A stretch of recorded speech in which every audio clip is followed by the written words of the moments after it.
Hello. Do you want to play a game? Be food and drink and ghosts, and perhaps even a few murders. You're all invited.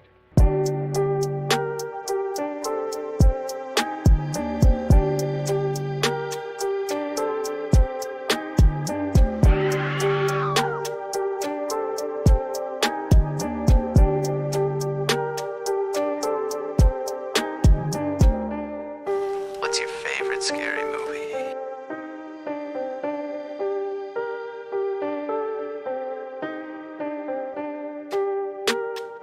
We all go a little mad sometimes. Haven't you?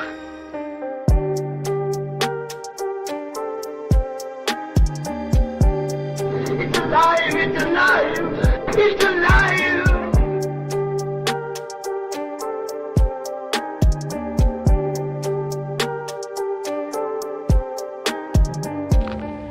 They're coming to get you, Barbara.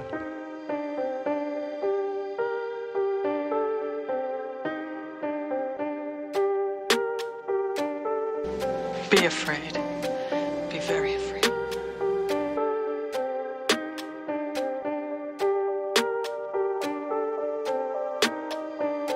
Have you checked the children?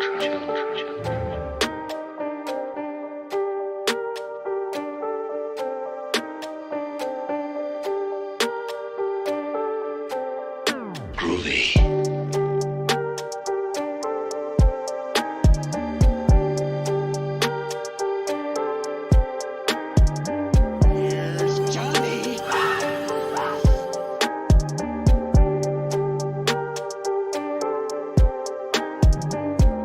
Whatever you do, don't fall asleep. All right, we're live once again. Welcome back to our fabulous channel, everybody. I'm Alex, this is Tucker, if you guys have been around for a while. Today we are doing our annual tier lists based on 2022 horror movies from the year.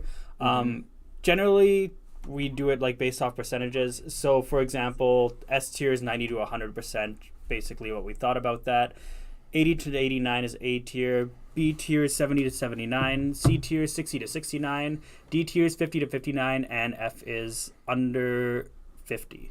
So, in saying that, generally, like, we won't call like a 10 out of 10 movie, like, or a 9 out of 10. Sometimes we will. But for the most parts, it's the main thing that we compare it to is other movies as opposed to like movies from what is it, like that we previously watched from like other years and so on and so forth. So like for example, relative for this year, yeah, so for example, like we might not think of the movie like a 9 out of 10, like we might obviously, but in comparison to like if like The Exorcist or something like that, like obviously is clearly a much better movie, would be like a definite S tier. I think it's very hard to base it off of that. We generally base it on other movies in the year is the main thing. And just our overall experiences. And it's all like, obviously me and Alex might have a different opinion on a movie. If we do reach that point, like let's say I think a movie is S and he thinks it's B, we'll compromise and put it in A. Yeah. So it's a combination of both of our rankings, I guess. And in the end, we can probably let's go through our top 5 and bottom 5 each and just see what our personal ranks are. And for the sake of this tier list, let's try and rank them in order. So like the first one in S is what we think is the best movie of the year. Okay. Let's try and do that when we place them. Well, yeah, we'll figure it out. We'll play it by ear and see if we can do that. But yeah, that's going to be so hard to do, I think. But we can do that. It won't be that hard. It'll just be moving around some things, but we'll figure it out. I feel like it's the only reason that I say it's going to be difficult is because we've watched a lot of different movies this year. So it's going to be hard in that regard, I think. That's true. That's a good point. Yeah. Maybe we won't be able to do that then. Let's start with a movie that we both watched. You want to jump right into it? We'll jump right in. All right. Yeah, so starting with Fresh. Well, let's get us out of the way first. Fuck. Nobody can see anything. There we go. So yeah, Fresh is the first one. We'll get this over here for everybody to see. Boom. So, Fresh. Okay. What did you think? Oh, and I guess it's worth mentioning. Last year we went through and did like a brief synopsis of every movie and everything. We're not doing that this year. If it's a movie you haven't seen or don't know about, I mean, it's easy to search it up. I kind of felt like it maybe dragged on a little bit. Maybe if it's like too scripted or something when you read it last year. So that's why we decided not to do that this year. Anyways, just wanted to say that. But fresh, as far as 2022 movies, came out pretty early in the year. Like February, and January? I think it flew under the radar for a lot of people. I haven't heard many people talk about it at all. And in saying that, I don't know why, because I fucking love this movie. I think it was good, for sure. And I think we're going to disagree on this ranking, but for me, well, I'll let you say yours first. Okay. I thought it was a good movie. It was definitely worth a watch. Was it worth a second watch? I'd say probably. I did watch it twice, and generally that's a good sign for sure. Yeah. Fresh, I ranked high B tier. Okay. And I think it's going to differ a lot because I know you really like the movie. Like, it was one of your favorites of 2022 for the longest time. It was, and remains to be one of my favorites. Yeah. I put it S tier because that's how much I loved it. Yeah. And, I mean, it sucks for me that I'm having to drop it down to A. But because of the way we're compromising, we have no choice. I'm completely fine putting it, like, high A tier, though. And the main reason with that... Whoops. The main reason with that is, it was definitely one of the better movies for, like, the first half of 2022, for sure. Oh, yeah, easily. In the first half, there was a lot of garbage that came out fairly early in the year. Yeah. So there was a lot of good movies, too, that... Yeah. I guess we'll talk about later. But a lot of them I feel like is definitely loaded towards the end of the year for sure. Like October to December, I think they nailed it for the most part. Oh, yeah. And I think those are the more popular times for horror, especially like October and stuff. They try and to like it's generally a thing for January to be just like absolute shit movies. Yeah. We got everything horror. Hector, how's it going? Thanks for tuning in. He says mid B tier. He's on your side. But yeah, for me, it's definitely deserving of an A. I would argue for S, but like I said, we're compromising. Yeah, we're civil friends, I guess. Civil, sure. Anyways, moving on to our second movie. I'm not sure if this is one you have seen. Violent Night. I've not seen Violent Night. Okay, so you're relying on me trusting my opinions for Violent Night. Yeah. I think it was like mildly considered a horror movie, and very, I think it's like more maybe action, but it's got some crazy kills, and I think a lot of people do consider it to be horror. Okay. And it was definitely a fun Christmas movie, and it's one that I think I will go back and rewatch around Christmas time. It's not movie of the year or anything like that, but it's definitely worth watching.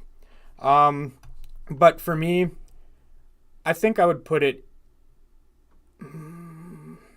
I think I want to put it in C tier, high C tier though. Okay. And again, it's not a bad movie.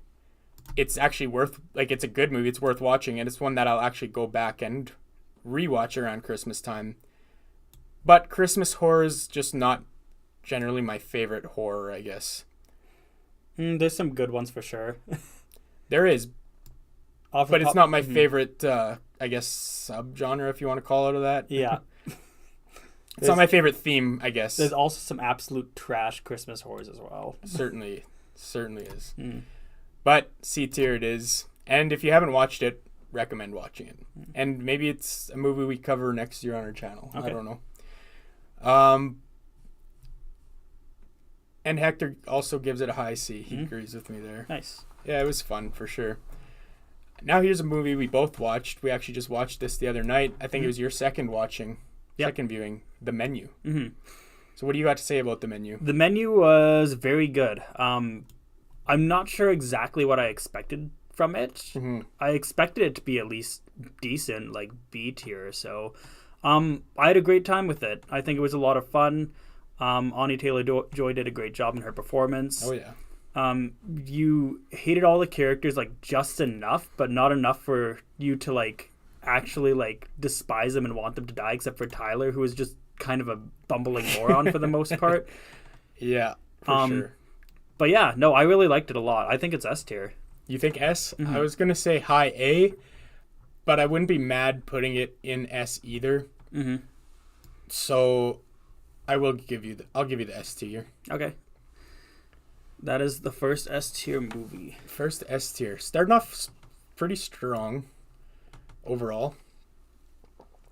S and A, 2 out of 3 movies. Mm-hmm. Starting the year of 2022 off strong. I mean, these weren't...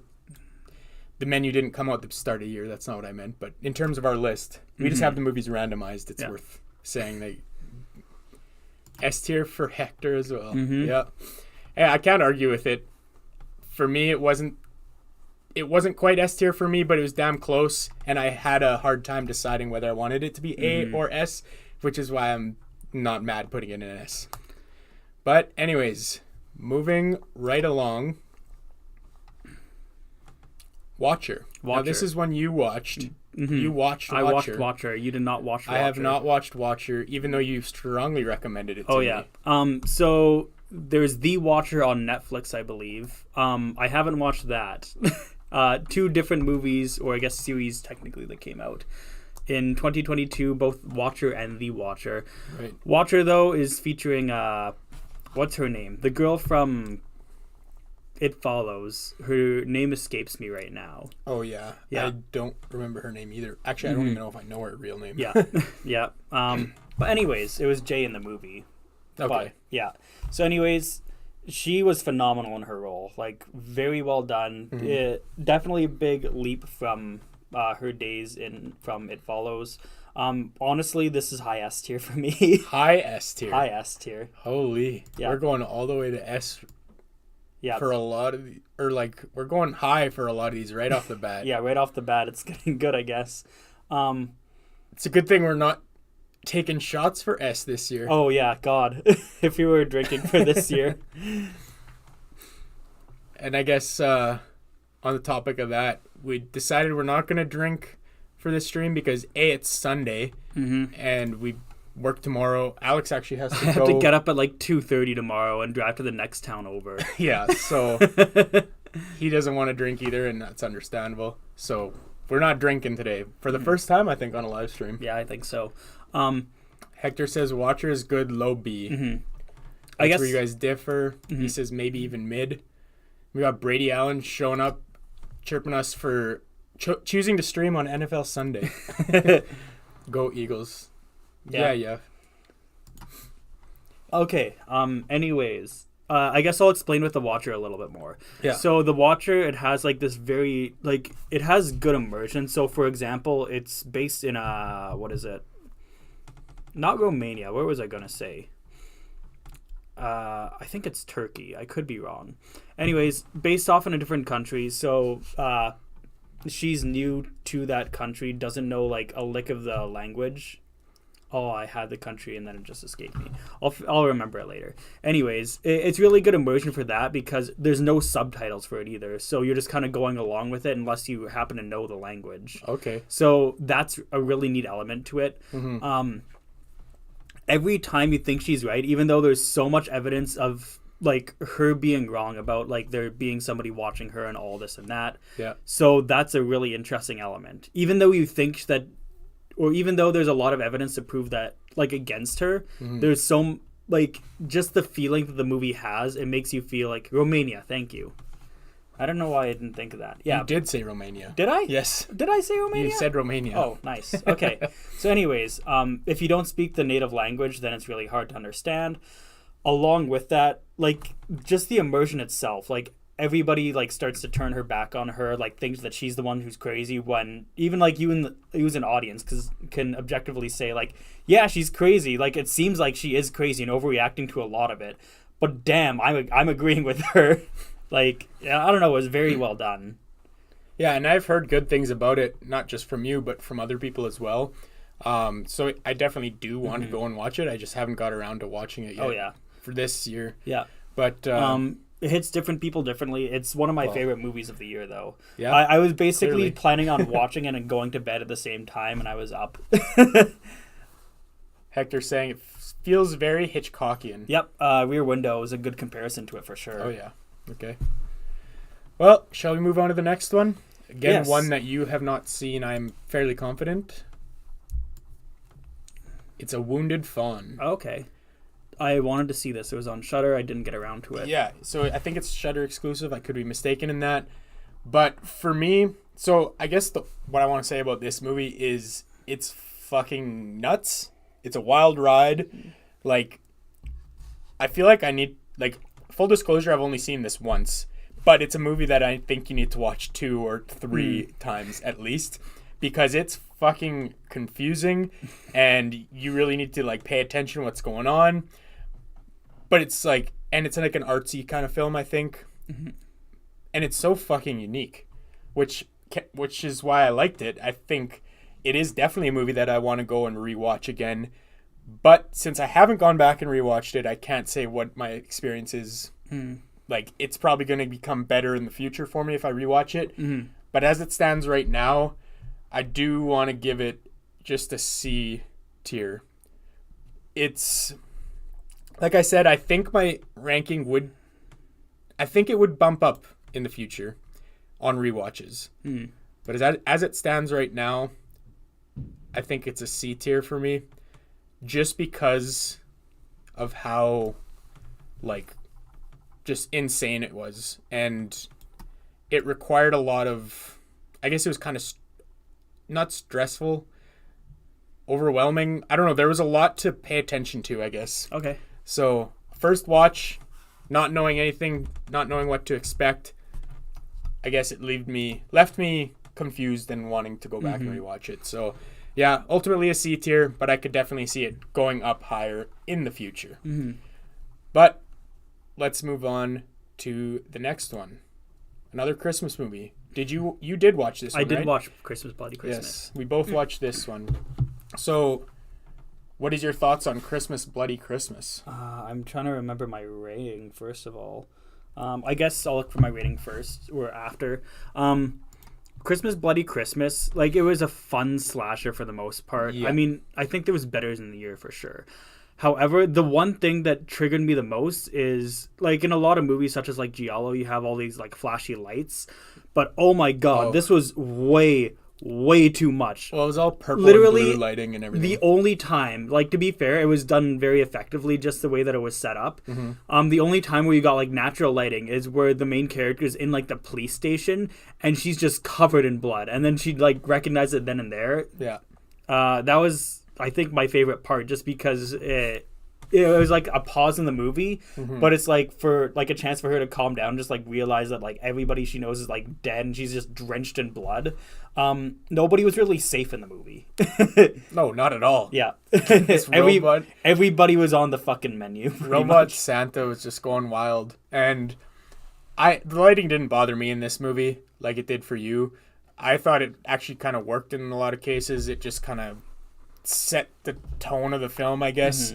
But ultimately, it's a fun movie. It's a fun slasher, worth watch, at least for the first time. It's not one that I'm going to go back and rewatch. It's not going to be an instant favorite or anything like that. For me, I want to give it a C tier. It's a decent slasher movie. I was going to say C tier as well. Yep. One nitpick I have about it is I wish they made Santa look a little bit more robotic, because in a lot of scenes he did look quite robotic, but in other scenes he kind of just looked like a human trying to act like a robot. So I mean, a little bit of a nitpick, I guess, but yeah. I wish they just stuck to it a little bit more with a robotic look, I guess. But solid slasher and still worth a watch, at least. Now, moving on to one that you have seen and I have not. Okay. You haven't seen the new Hellraiser? I have not. Okay. I'll get my rating after here in a second. But as far as Hellraiser straight to DVD or whatever... Straight VOD, yeah, straight to VOD. This is probably the best one. Okay. Which is depending on how you say after it. the fourth one, I think they all went to DVD. It was fourth or fifth, something like that. Anyways, depending on how you look at it, that could be a great thing or a bad thing. But I had fun with the movie. I wish I had more notes on it, just because some of the movies are a little bit fuzzy to me. the female Pinhead was actually fairly decent. It was a change of pace. The thing that it reminded me most is just of like kind of a dominatrix.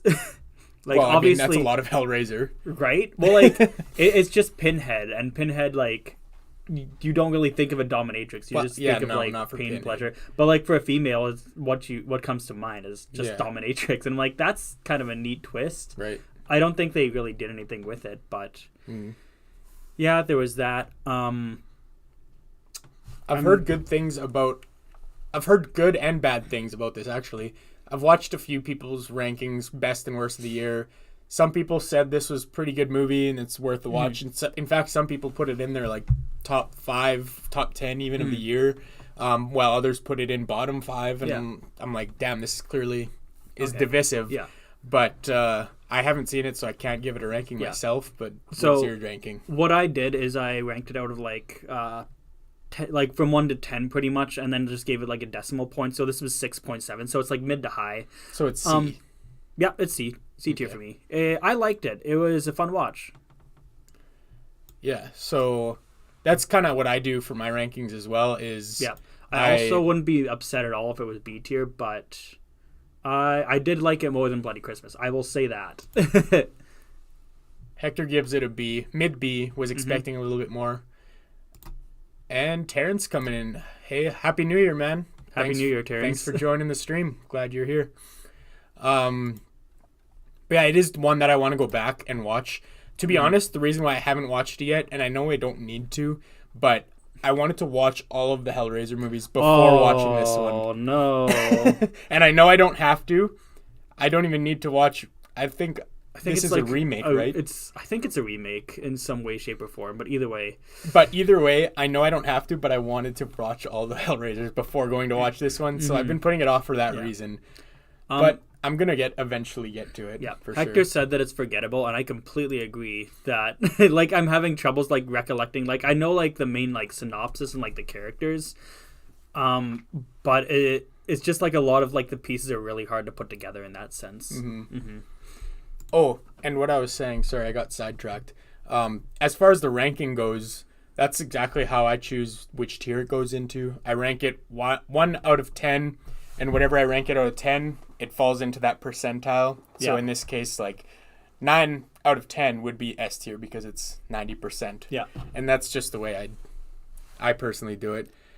All right. Hector's asking why I would torture myself. I mean, you got to watch them, right? I haven't seen them all. That's the other thing. It's not because I want to go and rewatch all of them as a refresher or something. It's because I haven't seen them all because I've been putting it off for how bad they get. All and that's the other reason. Now we're on Resurrection. You have not seen Resurrection, am I correct? That's correct. Resurrection. Oh, I actually have notes for this one, I think. Do I? I have no idea. I do. Okay. So to read off my notes, the ending made the movie for the most part. It was a slow burn, first of all, so it took like a long time to build up. And if that's not your thing, then it's gonna suck a little bit in that sense. Or if you go in not expecting slow burn, I guess. Yeah, and exactly. Again, Rebecca Hall and her role was fantastic. Sorry, I'm just trying to see what else I got here. Oh, yeah, and I don't care that her character had to deal with PTSD because I think she's an idiot, is what I put there. Maybe offensive, but I don't know. Either way, she had to go through, like, some past trauma, and because, like, even with said past trauma, like, she could have just, like, killed her past tormentors so many times or, like, done anything correctly to, like, just deal with him or, like, move away again. And, I don't know, I feel like a lot of it was just completely avoidable, and her just, like, maybe it's just, like, a thing with trauma, like, that they were trying to prove in the movie, and I completely understand, like, that perspective. But if she was on our channel, she'd win the Darwin Award for just, like, yeah. Terrence, I don't mind a slow burn, but when it goes nowhere, that's when I hulk up. I mean, if you're sitting there for a slow burn and then it just leads to nothing, like, what the fuck's the point, right? Yeah, exactly. If nothing ends up happening, you're like, wow, that was just a big waste of time. Yeah. Anyways, it was effective for the most part. The ending was really great, actually. I did watch it in separate parts because I think maybe I fell asleep or like turned it off or something like that. You're giving it great recommendations. So, and like that's the bad thing for a slow burn. Like you probably have to watch like the full thing through to really get it. And I'll try to not be a little bit biased on that. So like I took that into consideration while ranking it. Yeah. And I put it in B tier, like low B tier. Low B. Okay. I guarantee if I were to watch it again in full, it would probably be higher for sure. Okay. Yeah. It's one of those movies that you shouldn't watch in 2 parts, like me. Fair enough. I feel like that's at least most movies' intention is to not watch it in parts. Mm-hmm. Like the directors don't want you to watch it in parts. Yeah. It's not their point. Everything Horror says Resurrection was a C for me. I like the dark aspects, like the oven baby, but it was too full of itself for me. Rebecca Hall is great though. Yep. No, Rebecca Hall is the main thing that kept it in B tier for sure. Already. All right, now moving on to a TV series that we both watched, I believe. Yes. Guillermo del Toro's Cabinet of Curiosities. Cabinet of Curiosities. So I've been talking a lot. I'll let you talk first here. Okay. But before I move on, we got Wes, I'm the Ice Lord, tuning in. How's it going? Nice to have you, Wes. And Terrence says Rebecca Hall is a terrific actor, though, so I am sold on that fact. Mm-hmm. Fair enough. So what I did with Cabinet of Curiosities, I ranked it overall as a series based on, like, I kind of averaged out all the series as a whole. Oh, did you average out, like, every episode? Kind of. Okay. But, like, we're treating it as one rank on this. Yes. So, like, if one episode is an S tier and another episode's an F tier, it's going to fall in C or B, right? Yeah. I didn't give every episode a ranking. I didn't do that. But just as I was watching, I was kind of trying to think about that. Mm-hmm. So I do want to break down my personal order of the episodes if you want to go through that. List off the episodes. I have the lists here of all the episodes if you want to. This is my personal order, but it's a B tier series overall for me. Before we go into rank every episode, I was going to say A tier. I'm like just barely on the cusp of A tier, so I'm fine putting it in B tier. But let's discuss the rankings for each of them first. Like you mean the rankings? The episodes. Okay, you want to go through and actually rank each episode? Well, like we'll just talk about them a little bit. So, for example, the Autopsy. Autopsy is my 100% favorite. Autopsy 100%. If it was just Autopsy, S tier easily. Yeah. Maybe. The Outside. What's The Outside again?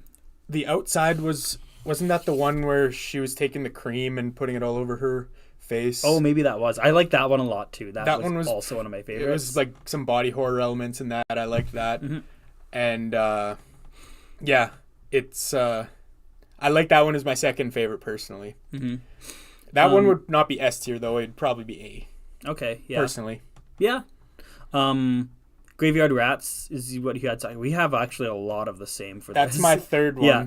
We have a lot of the same rankings for this. So Graveyard Rats though I would put in B. I would not put that in A. Graveyard Rats is really fun. It's fun. And it's like, it's kind of cheesy though, and it's like, I get the pun. The pun unintended. Anyways, the next one on my ranking is The Murmuring. Fuck, it was so long ago when I watched this. What's The Murmuring again? Your guess is as good as mine. Here, I'll look it up just in case.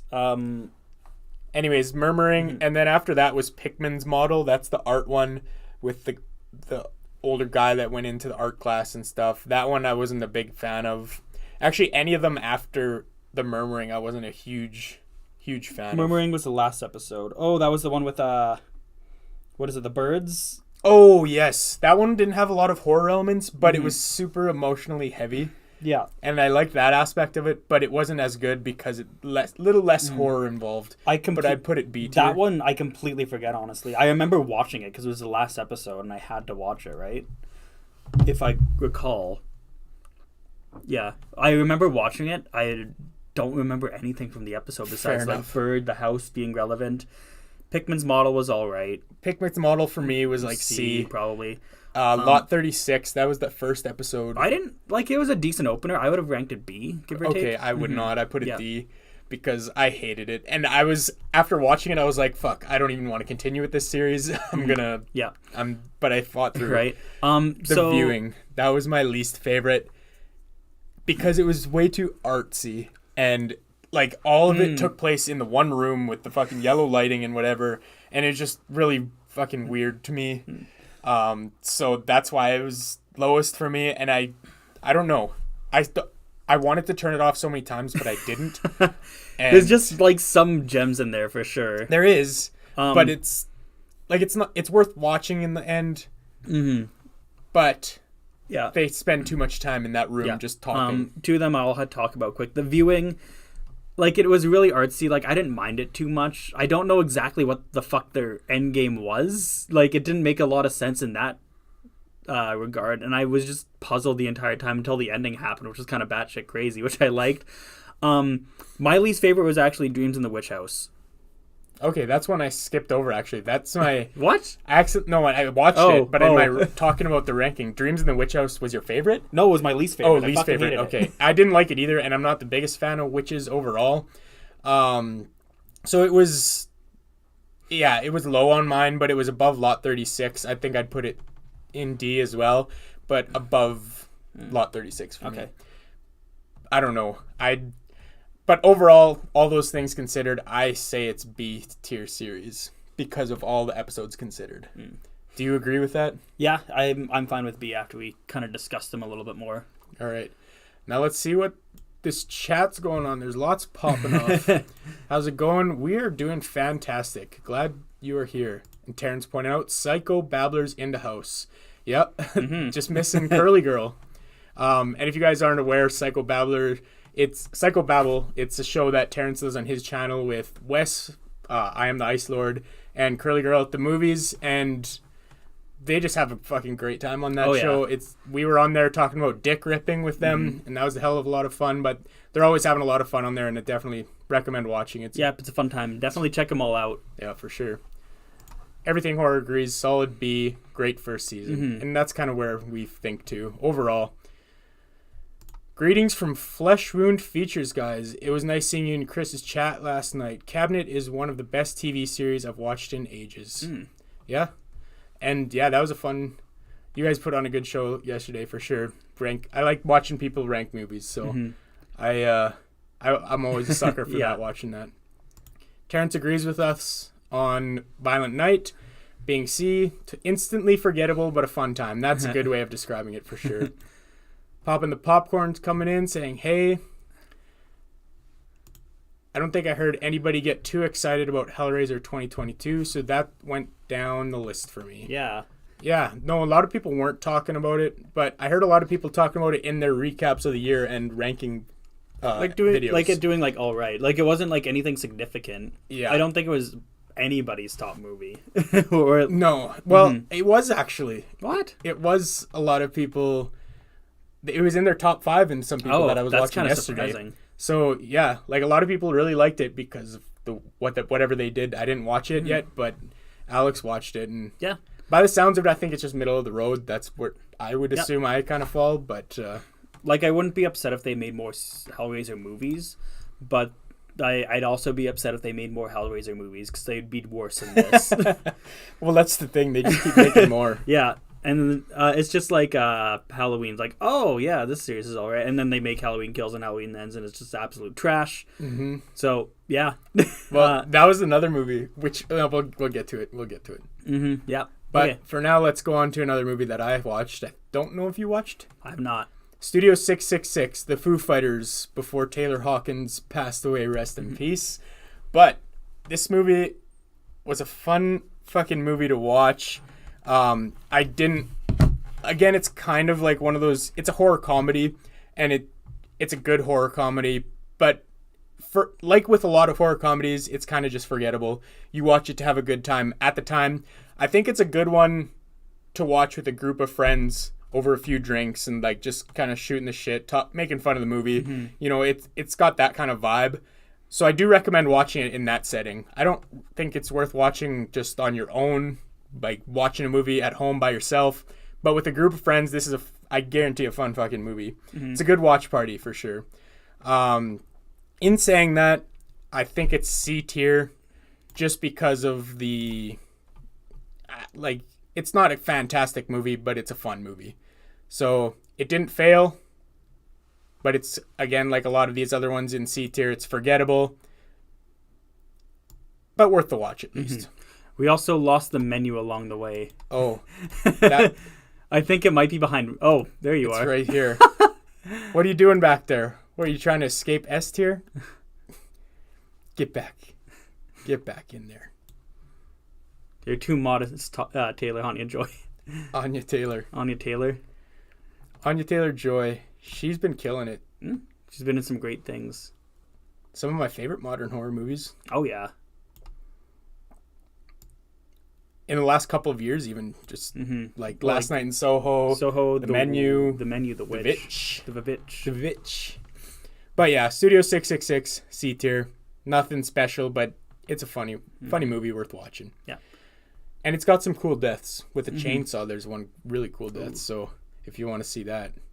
But moving right along, it's Don't Worry, Darling.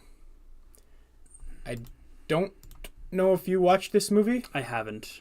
Yeah. So this one was kind of disappointing overall. Honestly, I think the best part about it for me was Florence Pugh. Yeah. Because I like her as an actor.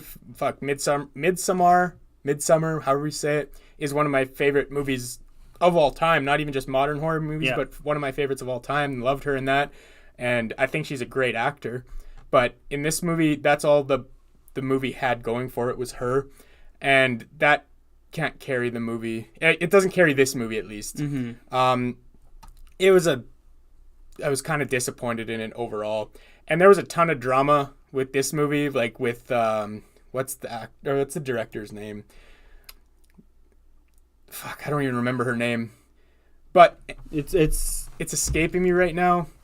And she had a bunch of problems with Harry Styles, or trying to hook up with Harry Styles. And I thought she was dating Harry Styles. I think she broke up with her husband to date Harry Styles or something. Something like that. Either way, there was too much fucking drama with this, and I think it affected Olivia Wilde. Oh, that's it, Olivia Wilde.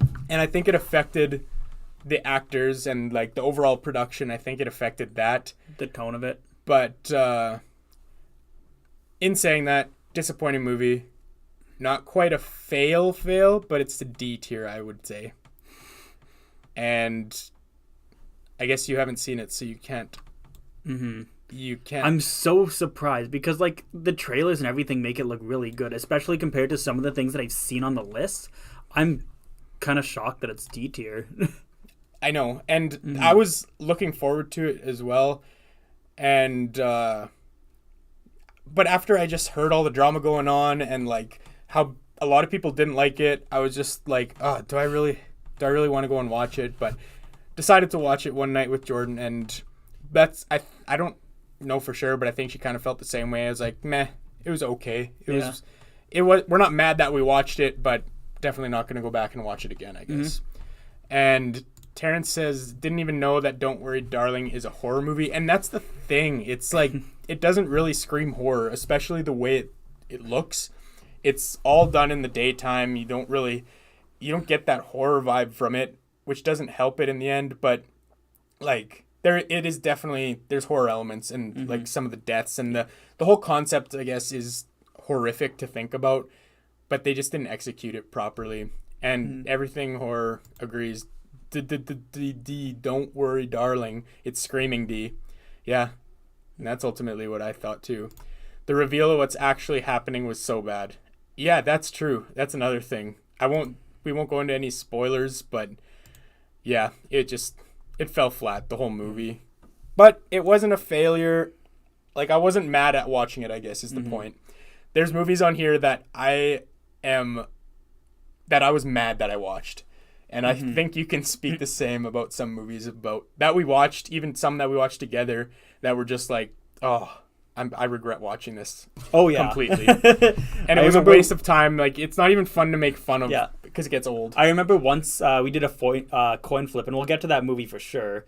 It was heads we watched like a movie that's like been very not critically acclaimed, but like that's doing very well so far, and people have a lot of good things to say about it. And Tales, we watch a bad movie that people are saying bad things about. We did do that, yeah. Yeah, and we got a Tales, so we're going to be in that situation soon. Yeah, but Wes saying it's really cool that you're covering all these different titles in your ranking, and yeah, we enjoy doing this for sure. Looking back at the year and what we watched, and I think this year we have 40 movies. Last year I think we had 36 or something like 34 that. to 36, somewhere in that range. So we got a few more this year, despite even being gone from the channel for 6 months. But yeah, we still watch movies. We still watched a good chunk of movies. So so what else did we watch? Much more comprehensive than other videos summing up 2022. Well, thank you. All right, moving away from Don't Worry, Darling, let's move on to another movie, and it's Smile. Another movie that we watched together. We watched this one together, and before we get into our thoughts, it's worth saying a lot of people loved this movie. Yeah, a lot of people were very happy. I mean, not only that, but ranked it top 3 movies of the year. Some people put it at number 1. Oh, yeah. A lot of people rank it very highly. And even amongst our friends, a lot of people rank it very highly. Yeah, a lot of people thought it was very well done. And, like, people were thinking it to be kind of like that, like a Ouija or a Truth or Dare type of thing. It definitely was inspired, like, the look. It had, like, those elements for sure. Yeah. A lot of people liked the movie. In saying that, Tucker and I both did not like the movie all that much. Like, we get it, like, the social tones of like depression and all of that, the mental illness, like the mental illness and everything like that. Best thing about the movie was the jump scares were done super effectively. They're pretty good jump scares. Yeah, I gotta give it credit for that. Like cheap jump scares maybe, but damn were they good. Some of them were cheap. Yeah, but like it didn't offer anything new, or like I don't know, I just didn't feel like anything new happened, and that's what Terrence is saying here. It's very predictable, seen it all before, average kind of thing for me. He says it's a C. In saying that, where do you rank it? I ranked it a D. I did too. Wow, okay. Yeah, I ranked it a D. I honestly was very close to ranking it F. Okay, I'm surprised. But it wasn't, again, it wasn't a movie that I was like mad that I watched. Oh, there's movies that I think are a lot worse. Oh yeah, for sure. And that's ultimately what made me decide that it didn't deserve an F. And I think because a lot of people got a lot out of it, I appreciate that, and I like that it did that for horror fans. And I think it's a good movie for people that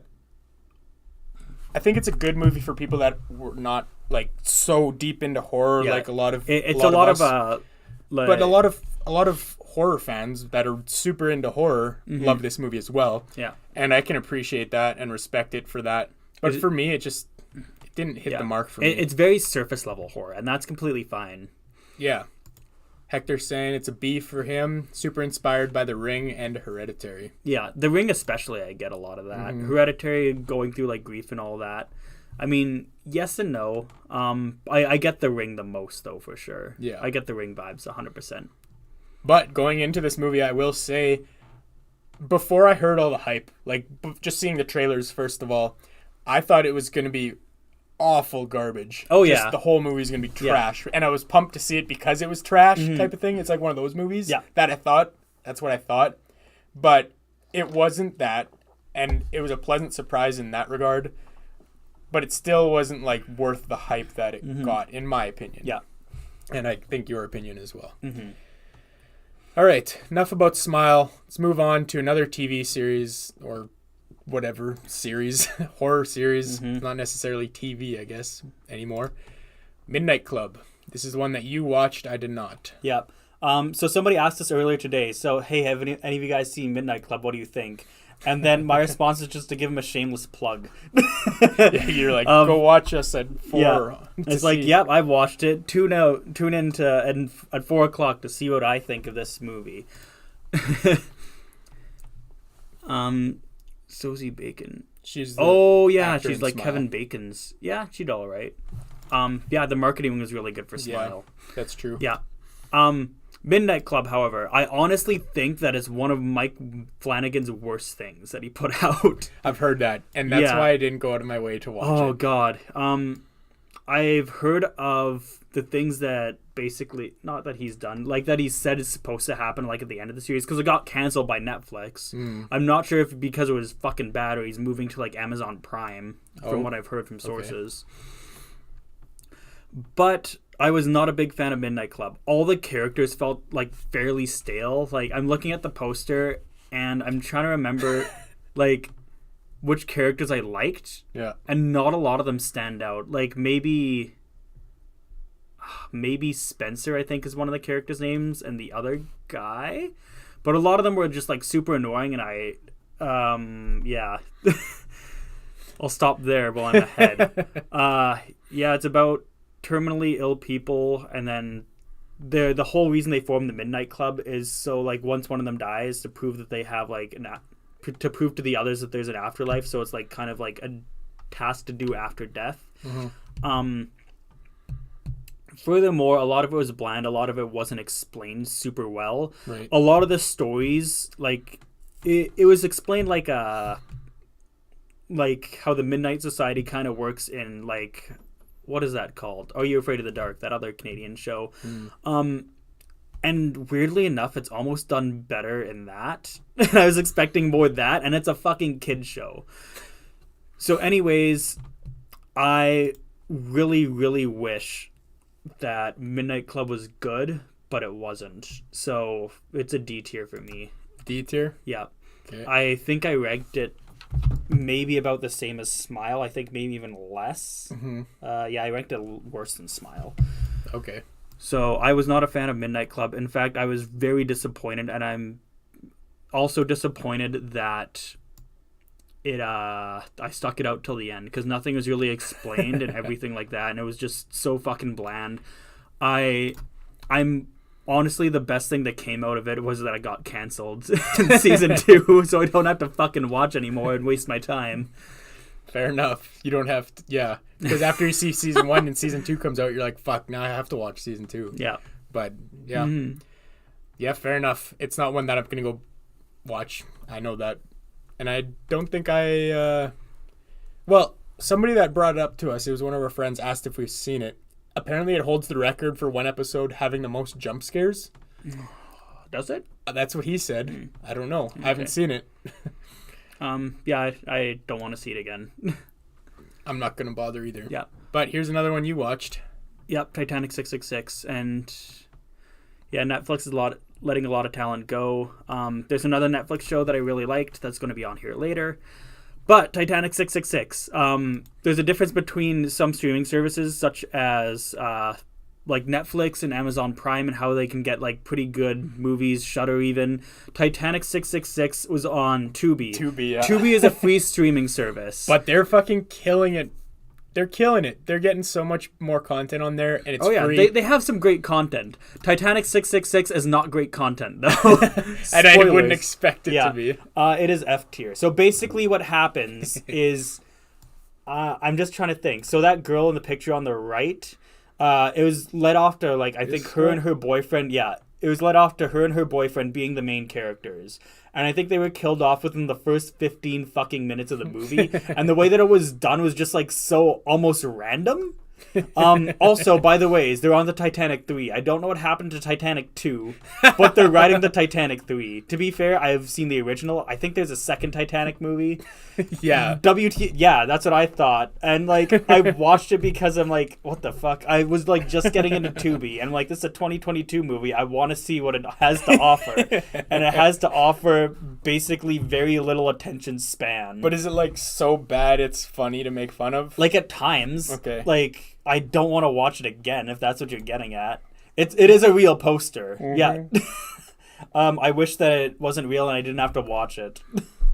I mean, I took the image from the poster and added the text at the bottom. It's not the official movie poster altogether. Oh yeah, I guess the Titanic 666 at the bottom. I mean, I added that with on. the quality that it had. But anyways, the main characters that were kind of likable just randomly died, and like one of them just kind of passed out, and just like the other disappeared. Like So, like, one of them, like, I swear to God, literally, like, passed out. It doesn't look like anything happened, but she died. Okay. And the other one just kind of, like, faded away. Very gentle, very quietly into the night. And then you're forced to follow around, like, some other guy that was flirting with the girl. Mm-hmm. So, like, he's already super unlikable. He wanted to, like, buy some of, like, the original, like, Titanic possessions, and then like, ghosts tried to kill them all. So yeah, it was ghosts trying to kill the Titanic the whole time. That's what sunk the third Titanic. What sunk the second one? I don't know. I don't know either. But let's not find out either. Do you know what sunk the first one? It was love. The first one sunk love sunk the first Titanic? Yeah. I don't know if that's accurate. Anyways, don't watch it. Yeah, first F-ranked Oh movie. my God. Speaking of Tubi, we're going on to another Tubi movie. And we got a long run of movies that you've seen that I have not seen. So okay. Be prepared to talk a little bit more for now. Yep, that's fine. Okay, so The Unborn is a movie on Tubi. It was a lot more entertaining than... Okay, I'm glad to hear that. Yeah. So it was directed by, I think, the guy who made I Spit on Your Grave. Super the original? random. Yeah. Okay. I'm pretty sure. So that's fucking random. It's neat. Yeah. The movie is basically about how she wants to give, or how she's going to give birth to Lilith. There's some interesting deaths and interesting concepts as well. Mm-hmm. However, did I enjoy the movie and would I go back to it? Not really. This movie is D tier for the main fact that I like the concept. It was set up really well, but something in between, like I think between the ending or somewhere within that, fell super flat. Okay. Like I was really entertained about like halfway through, and then they just don't know how to wrap up a movie, I think. So it's kind of just like forgettable and yes, boring in the end. Like yeah. Wasn't worth the watch kind of thing. It almost was worth the watch. Okay. But yeah, like either way, it was fine, but D tier for sure. Like it's on the cusp of being F, but it's definitely a lot better than Titanic 666. I'm at least fine with watching the movie. They could have done some things better. Okay. You're making Terrence feel blessed that they don't have Tubi there. I mean, there's some things on Tubi. There's some good classics on Tubi. Yeah, like nowadays. they have like Texas Chainsaw Massacre and some classics on Tubi. Like it's worth it for sure, I think. Well, it's free. You can't go wrong. Yeah, it's free. So like they had Friday the 13th, the original on there for a while, Sleepaway Camp. Like there was some good movies on there for a while. Original movies, no. Yeah, that's fair. They had some other things that are like, what is it? Like monster, like top 10 like monsters from North America. So they had like Sasquatch, things like that. Oh yeah. Fell asleep. Okay. Yeah, but anyways, Tubi didn't do a Terror Train remake. It was Crave, I think. Terror Train? I thought it was Tubi. I think it was Crave. I'm convinced that it was Crave, and I really want to watch it. But then again, we would just be putting another movie in F tier. Yeah, I've heard just terrible garbage about it. But yeah, neither one of us has watched Terror Train remake, and I don't think I want to. Like even the first Terror Train, it's worth watching because like in comparison to other movies, it would probably be like BC in this ranking. And like we're comparing like not like all time or anything like that. We're comparing like movies that are this year. Yeah, either way, I'm pretty sure Tubi made it. I could be wrong. Either way, neither one of us has seen it, so Terrence can't get it in Europe. I'm jealous. I need a VPN. And we cut to today's sponsor, NordVPN. Fuck off. I wish we had a sponsor. How's it going, Mom? Great to have you here. Anyways, moving on. The Cursed. I watched this like months ago. I remember you watched this very early in the year, I think. It was very early in the year, so I'm trying to... And I don't know, but I don't think it was great. It wasn't bad. It's definitely better than the last two movies, I'd say. Okay. So anyways, The Cursed, I think... I forgot a lot of the concept, and that's just to show how memorable the movie is. Yeah, that's so just I think there's some actual like spooky things. For the most part, everything's starting to come back a little bit now. What happens is they slay a bunch of I think gypsies that are living on their lands. They're just like, fuck it, and they place a curse on them, turn some of them into like werewolf-like creatures, and then it becomes like a hunting game. People believing them, not believing them, so on and so forth, trying to get rid of the curse. And again, a lot of it is forgettable. I'd say it's C tier. C tier? Yeah. I think there's going to be a lot in C tier. I'm hoping we don't cap out our room, but yeah, it's like a little bit of a bell curve right now, which is fine. I'd say Hellraiser was better. Hellraiser was definitely more memorable, I'd say. Yeah. If I'm comparing other things that I've like watched in C tier. Yeah, C tier is like worth watching once kind of thing, but it's not something it's not an instant favorite or anything like that. And yes, Brady, that is Dave Grohl on Studio 666. The Foo Fighters made a horror comedy, and that's what they called it, Studio 666. It's fun. It's a funny movie. It's worth watching. Yeah. Especially if you like Foo Fighters and just music, I guess, that kind of rock music. It's fun to watch for sure. But here's another one for you. Oh my goodness, it's really a stretch of my movies. Okay. Oh yeah, this is Doctor Strange in the Multiverse of Madness. So I'll try to base this on a horror movie. Obviously, made by the grand Sam Raimi, or directed rather, because what's his name? Talking about the cursed. Hector here gave it a D. Oh yeah. And she was so unnecessary and. I could look at the other part. Unnecessary and the lichens look bad. Yeah, that's fair. I don't know why I was looking at like the highlighted white part to try to read. That's like 10 times smaller. Doctor Strange in the Multiverse of Madness, though. Marvel movies have a very similar concept. So in saying one Marvel movie is a lot better than the other, a lot of the movies that are in theaters follow a very similar formula. Oh, yeah. And I mean very similar. For sure. So anyways... directed by Sam Raimi because Scott Derrickson, who made the first one, was unavailable. I think it was just creative differences, and then he went to do Black Phone, which we haven't talked about yet. We'll get to it, yeah. I didn't mind Multiverse of Madness. Again, as a horror movie, very few horror elements. It is considered a horror movie, though. Yeah. It was fun. I'd say C tier again. Like, maybe it could be B, but I'll say C tier. Okay. In comparison to, I'm thinking of like other Marvel movies that I've had a better time with, like Guardians of the Galaxy. It's definitely C. I think I like the first Doctor Strange more as well, but I'd say fun movie, worth a watch. Like, and if you're a big fan of like the Marvel universe, obviously, definitely watch it. It was good. I think middle of the road as far as Marvels go, so it's going to be middle of the road on this list too, unfortunately. Yeah, fair enough. Unfortunately for us, because it's starting to fill up there. Oh no, that's fine. We got a good amount of room still, and we still have a lot of movies that are going to be ranked very high or even very low. And I think we're fine. I'm just moving some of these over because I noticed they all had a lot of space, so giving us a little more room. We're thinking about that because it's the C category. All the other ones, like, you can see some gaps in between that. Yeah, but C, I think, is the most is the one that we're going to need the most room for sure. Because most movies are just average, you know? Especially when you talk about, like, a lot of streaming services that they exclusively make the movies themselves. There's a lot of them that are just average and, you know, okay movies to watch. But here's another one for you. We got a couple more just for you. Okay. This one is The Twin. The Twin. I forgot what I even ranked this. So The Twin basically...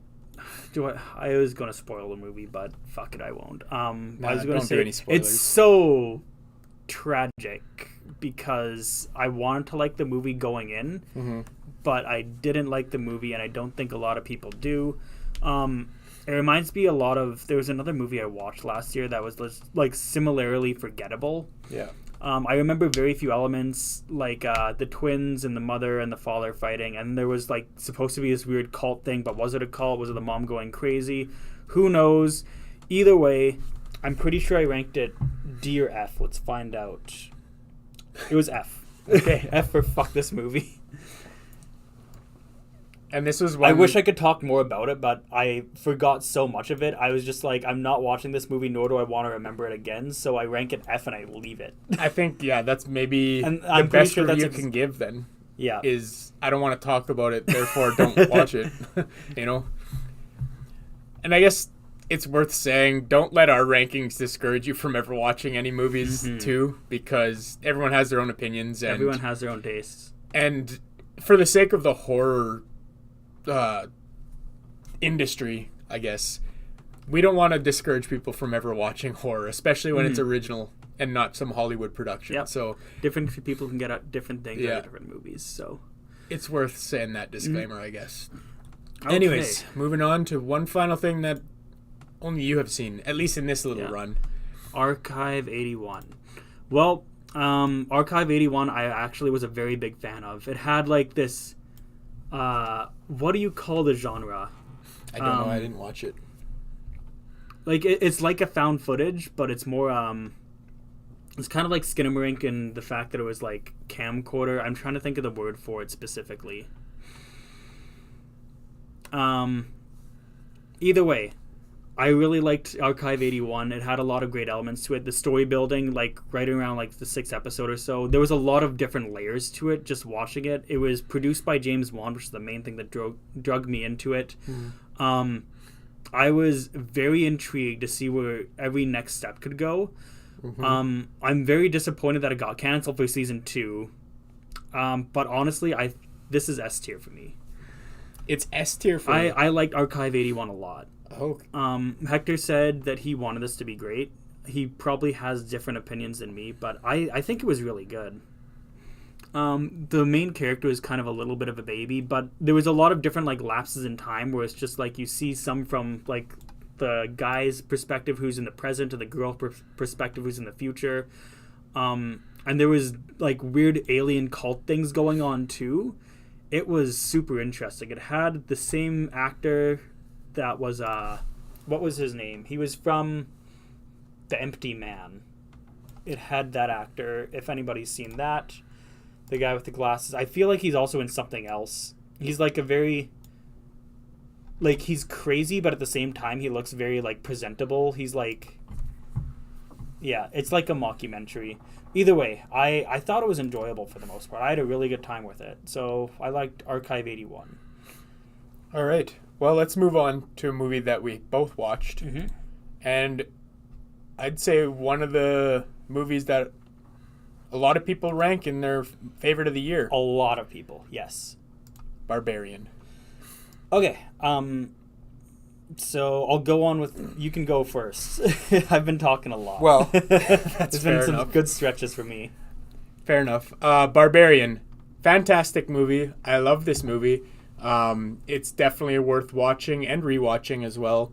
I like that it kind of goes one way and then all of a sudden just changes directions. And in this movie, I think it works well. A lot of people didn't like that. Well, not a lot, but a few people didn't like that change, and they didn't like a lot of people liked the first part but didn't like the second part kind of thing. And I can get that. For me, it was very enjoyable though, and 100% one of the top movies on my list. I don't think it breaks S tier for me. What? And I'm on Terrence's side. It's A. I was thinking S tier. I know you were. There's a little bit of discussion. Yeah, as like everything horror saying, Hector's saying like this movie was hot. I liked a lot of the elements about it. What more is there is to say that already hasn't been said by so many different people? Well, I know. It was really good in terms of like breaking comedy and setting up the whole overall like tone of the movie, and like there was nothing given away in like any trailer, so you're just expecting it to. Oh, you're putting it in S? I'm just putting it there for now. Okay. But anyways, it's very, very well done for a first-time director for sure. I think he made something else that was garbage before that, actually. But anyways, it was one of my top movies of the year. I know it was for you. And it's high A, let me clarify that. Yeah. It's on the brink of breaking S for me. So, like nothing's a 10 out of 10 for me. Nothing's 100%. And Barbarian, to be fair, is like low mid S. Sorry. Yeah. Yeah, and I think in terms of looking at this, I do think like I like Barbarian more than The Menu, the only other one we have an S. But I ranked The Menu A, or maybe I even ranked it B. Did you rank them? I think I ranked it A. High A is what I ranked The Menu. But I like Barbarian more than The Menu.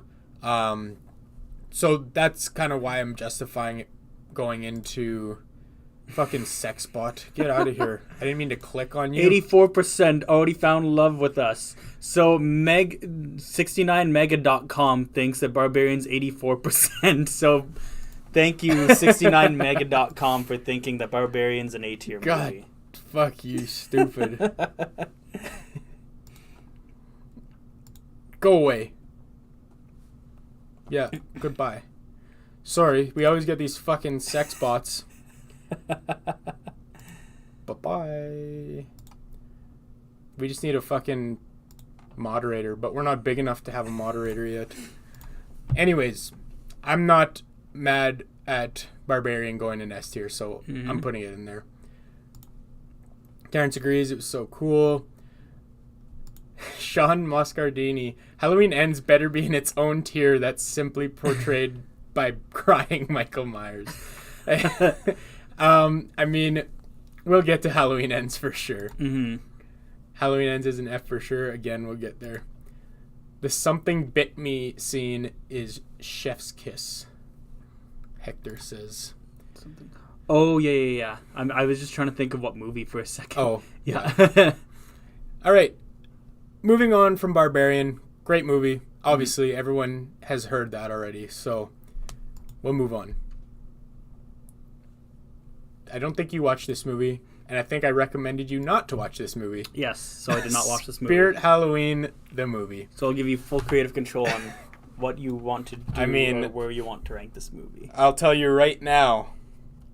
Least favorite movie of the year. What? Yeah. Wow. This is my least favorite movie of the year. Even least favorite. Yep, there's wow. some, yes. Even more than Titanic 666. I haven't seen Titanic 666, so I can't say on that. But I think a lot of people had fun with this movie, and it was just kind of... It was a fun, family-friendly horror movie, and I knew that going in. It's kind of like a Goosebumps vibe, you know? Yeah. It's that kind of vibe. And I knew that going in, and it still just was like, I was bored the whole time. It's forgettable. Everything, like, I don't even remember what fucking happens in the movie because it's forgettable. And, yeah, I don't have anything else to say on this movie because of... I just thought it was an F. Okay. And I'm sorry if people like this movie. But for me, I just... Yeah, ranked it as the worst movie of the year for me. And... I'll say this. It's better quality and made better than some of the other movies that we're going to talk about. Technically speaking, it's a better movie than a lot of other movies we're going to talk about. That will probably also end up in F. Okay. But it's... that doesn't save it from being an F tier in terms of how much I was entertained by it, I guess, is what I'm trying to get at. Movie of the year. Did I say movie of the year or did I say worst movie? I think you said worst movie of the year. He's just saying movie of the year. I know he's not serious about that though. But yeah, nothing more to say on that. Don't recommend it, but I think a lot of people might. So let's move on to another movie. This one we both watched. This is the one we flipped a coin to see if we watch a good movie or a bad movie. And I don't know. I think I know where. It's safe to say I know where you're putting this. Yes. Yeah, Choose or Die is an F tier movie. It might be fun to make a drinking game for, but I did not like the fucking movie at all. No, it's the idea of it, the concept the of it idea is great. Fun. Like, it's, again, a movie like Smile, a movie like Ouija, a movie like, what was the other? Truth or Dare. Something like that. Like Truth or Dare, Choose or Die. Like Match Made in Heaven. One of those Would You Rather type of movies. Right. Makes a lot of sense. It should have been great. Should have been. A lot of those movies should be great. Like, it's a great concept. If you're a kid, you would like it. If you were a kid, would you like it? For Talking about Spirit Halloween. Probably. I think it's mostly made for the adolescent age. And obviously, I'm not the target audience, probably. Yeah. But in saying that... that's still just for like how the I feel about it. Kids, the kids that want to be and spooked. Like I said, scared. it's not a badly made movie. It's just it's not for me. That's all. Choose or Die. Yeah, Fucking hated it. It's F tier. Yeah, and you know it's bad when in the synopsis on Netflix, it literally just says it's Robert Englund. Basically, like half the intro for the movie, or half the synopsis for the movie on Netflix originally was basically Dave England. Robert Englund. Fucking David. Robert Englund, the guy who played Freddy Krueger in Nightmare on Elm Street, is in this movie. And, like, that's basically it. It's basically just them, They're saying, riding that wave. Yeah, they're writing how Robert Englund's in their movie. And Robert Englund, like, he basically phoned in his lines. He wasn't on screen. He was probably just passed out drunk. He's like, what do I have to fucking say? Mm-hmm. It's like, choose or die. I don't even know if he was, like, the person saying that voice or anything like that. Oh, he was the voice in the, you know, the whatever, I don't even fucking know what competition you call it. Thing. Either way, whatever. It's bad, and I think we move on from it. Yeah, should we talk about why it's bad? It's just bad. Okay. It was executed bad. What more do you want to say about it? I don't know, that the cohesion, a lot of the plot elements just didn't make sense, and you could have just not fucking played the game, put it down, or tried to do anything else to get out of it. And the overall plot in saying that was just kind of boring. The fact that you tried to find an ending where it didn't really need an ending, you could have just killed the characters off like in all these other movies you do, which makes more sense but is more boring. Mm-hmm. But the fact that you took a better road that's not boring and you somehow fucked it up and made it worse. You tried to make a big fight scene at the end that didn't make sense. I don't know. Fuck, you remember a lot more about it than I do. Yep. I barely fucking remember the movie. I just know I hated it. And I guess that's why I kind of... Choose or die or escape room? 100% escape room. Escape room, for sure. Without a doubt. Mm-hmm. Halloween Ends. We're fucking reaching it. We're finally there. Oh, Terrence has to go. It's getting late there. Yeah, he's across the pond. Yeah. Shared. Oh, thank you for sharing us. We appreciate that. Cheers. Yeah. Have a good night. Thanks for joining. But anyways, Halloween Ends right when Terrence is leaving. Yeah. Okay. Halloween Ends. I forgot what I actually ranked it, to be honest. Are you kidding me? I'm not sure if I ranked it F or if I ranked it slightly above F. It's F. Mm-hmm. Like no, just put it in F. Oh no, it was like bad F. Okay. I was gonna say if you ranked it. No, if you didn't rank it F, you hated it more than me. I had to look, and I just completely forgot like where my initial ranking was, but it was like below a 4. Yeah. Okay. So yeah, I think I ranked mine a 4 because I was still like engaged while watching it. I guess it was just pissing me off the whole time. Oh yeah, it was right. I'm staying on this last one. Yeah. Okay. So there we go. Where do we start by? So like the main thing you think of is Halloween. It's like what pissed people off in the year's season of the Witch was released, except you did everything just fucking wrong. Yeah, season of the Witch we knew there was no Michael Myers going into that. For Halloween Ends, we expected Michael Myers going into it because it was literally the end of a franchise. Not only that, but like, why introduce a brand new character in the final movie of a trilogy with Corey Cunningham? Yeah. Why didn't you introduce him in the second or even the first one? You should have. It's like they just fucking thought of the plot. No, and I hate it. It's like a whole it's like a whole Star Wars like week-quel going on here. We're like bring back signature characters, and then we don't know what the fuck we're doing in the second one, so we want to retcon everything in the second one, and then the third one's fucked up too now. Great, yeah. Except as much as I liked Star Wars, like the 9th one, I hated the 8th Star Wars a lot more. Mm-hmm. I hated this, like Halloween Ends, I think more than Halloween Kills for sure.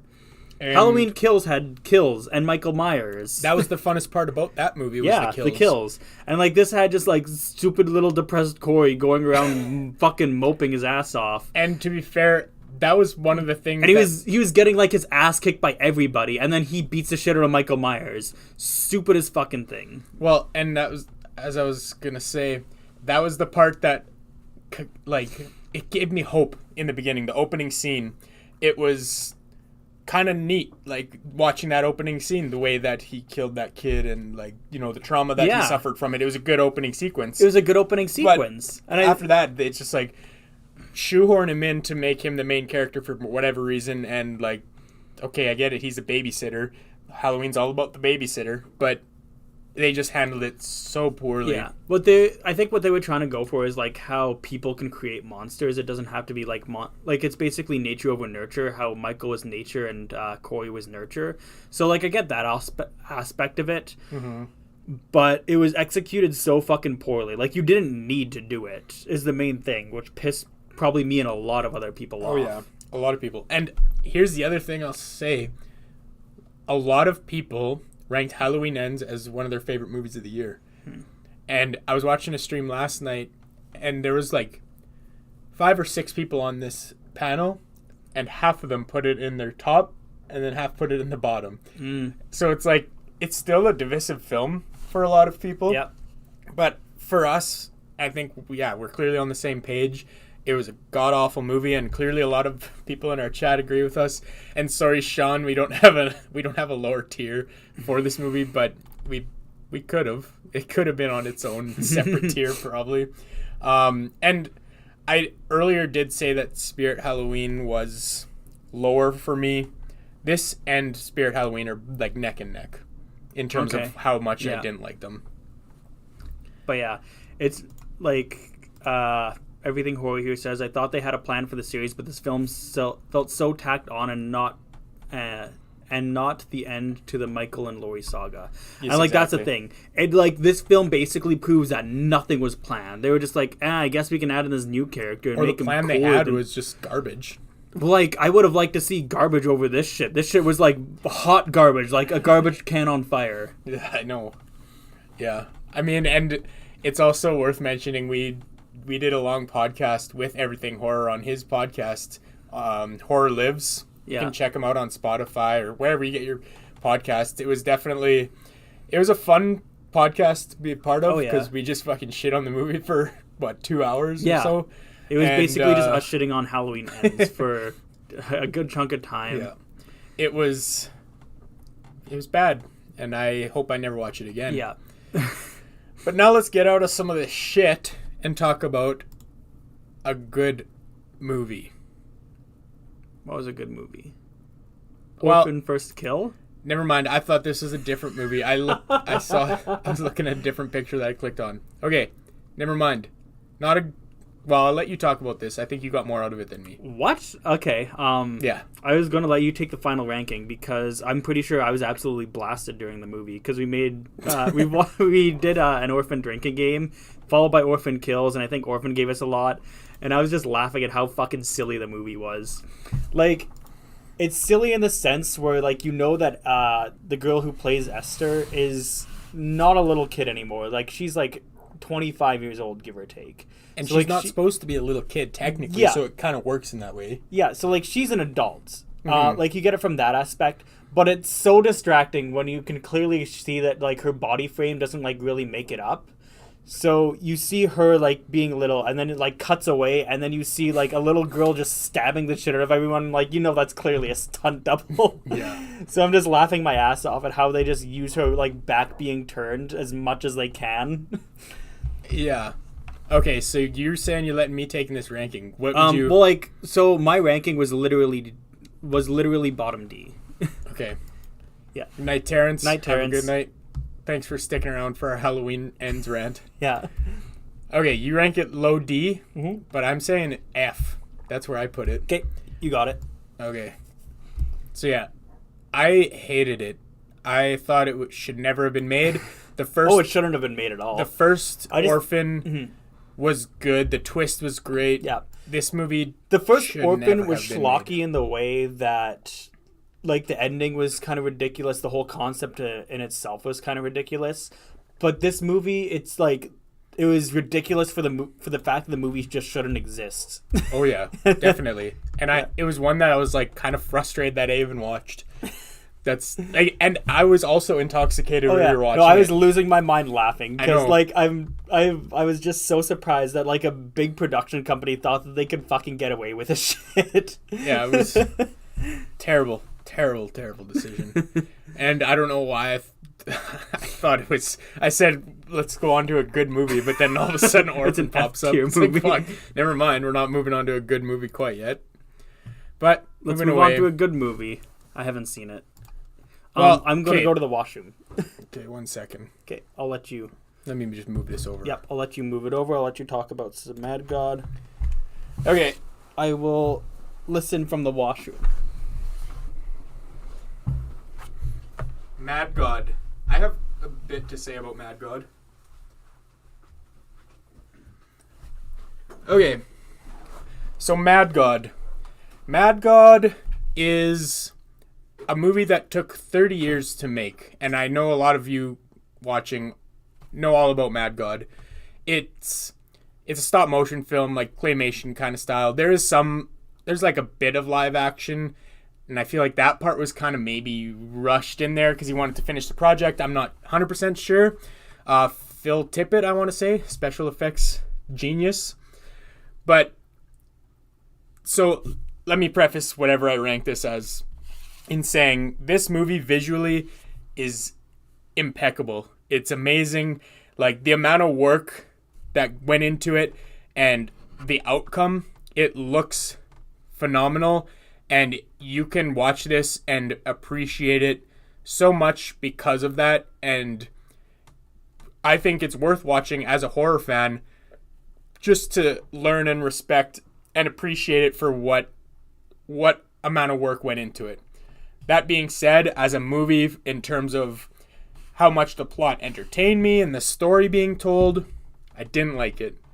I didn't like the story being told. I mean, there wasn't much of a story being told in the first place. That's the problem. And I found myself, after kind of going through the awe of how it looked and amazing how just the amount of detail in it was amazing. After getting past that, like, it just kind of got boring. It shouldn't have been a full feature-length film, I think.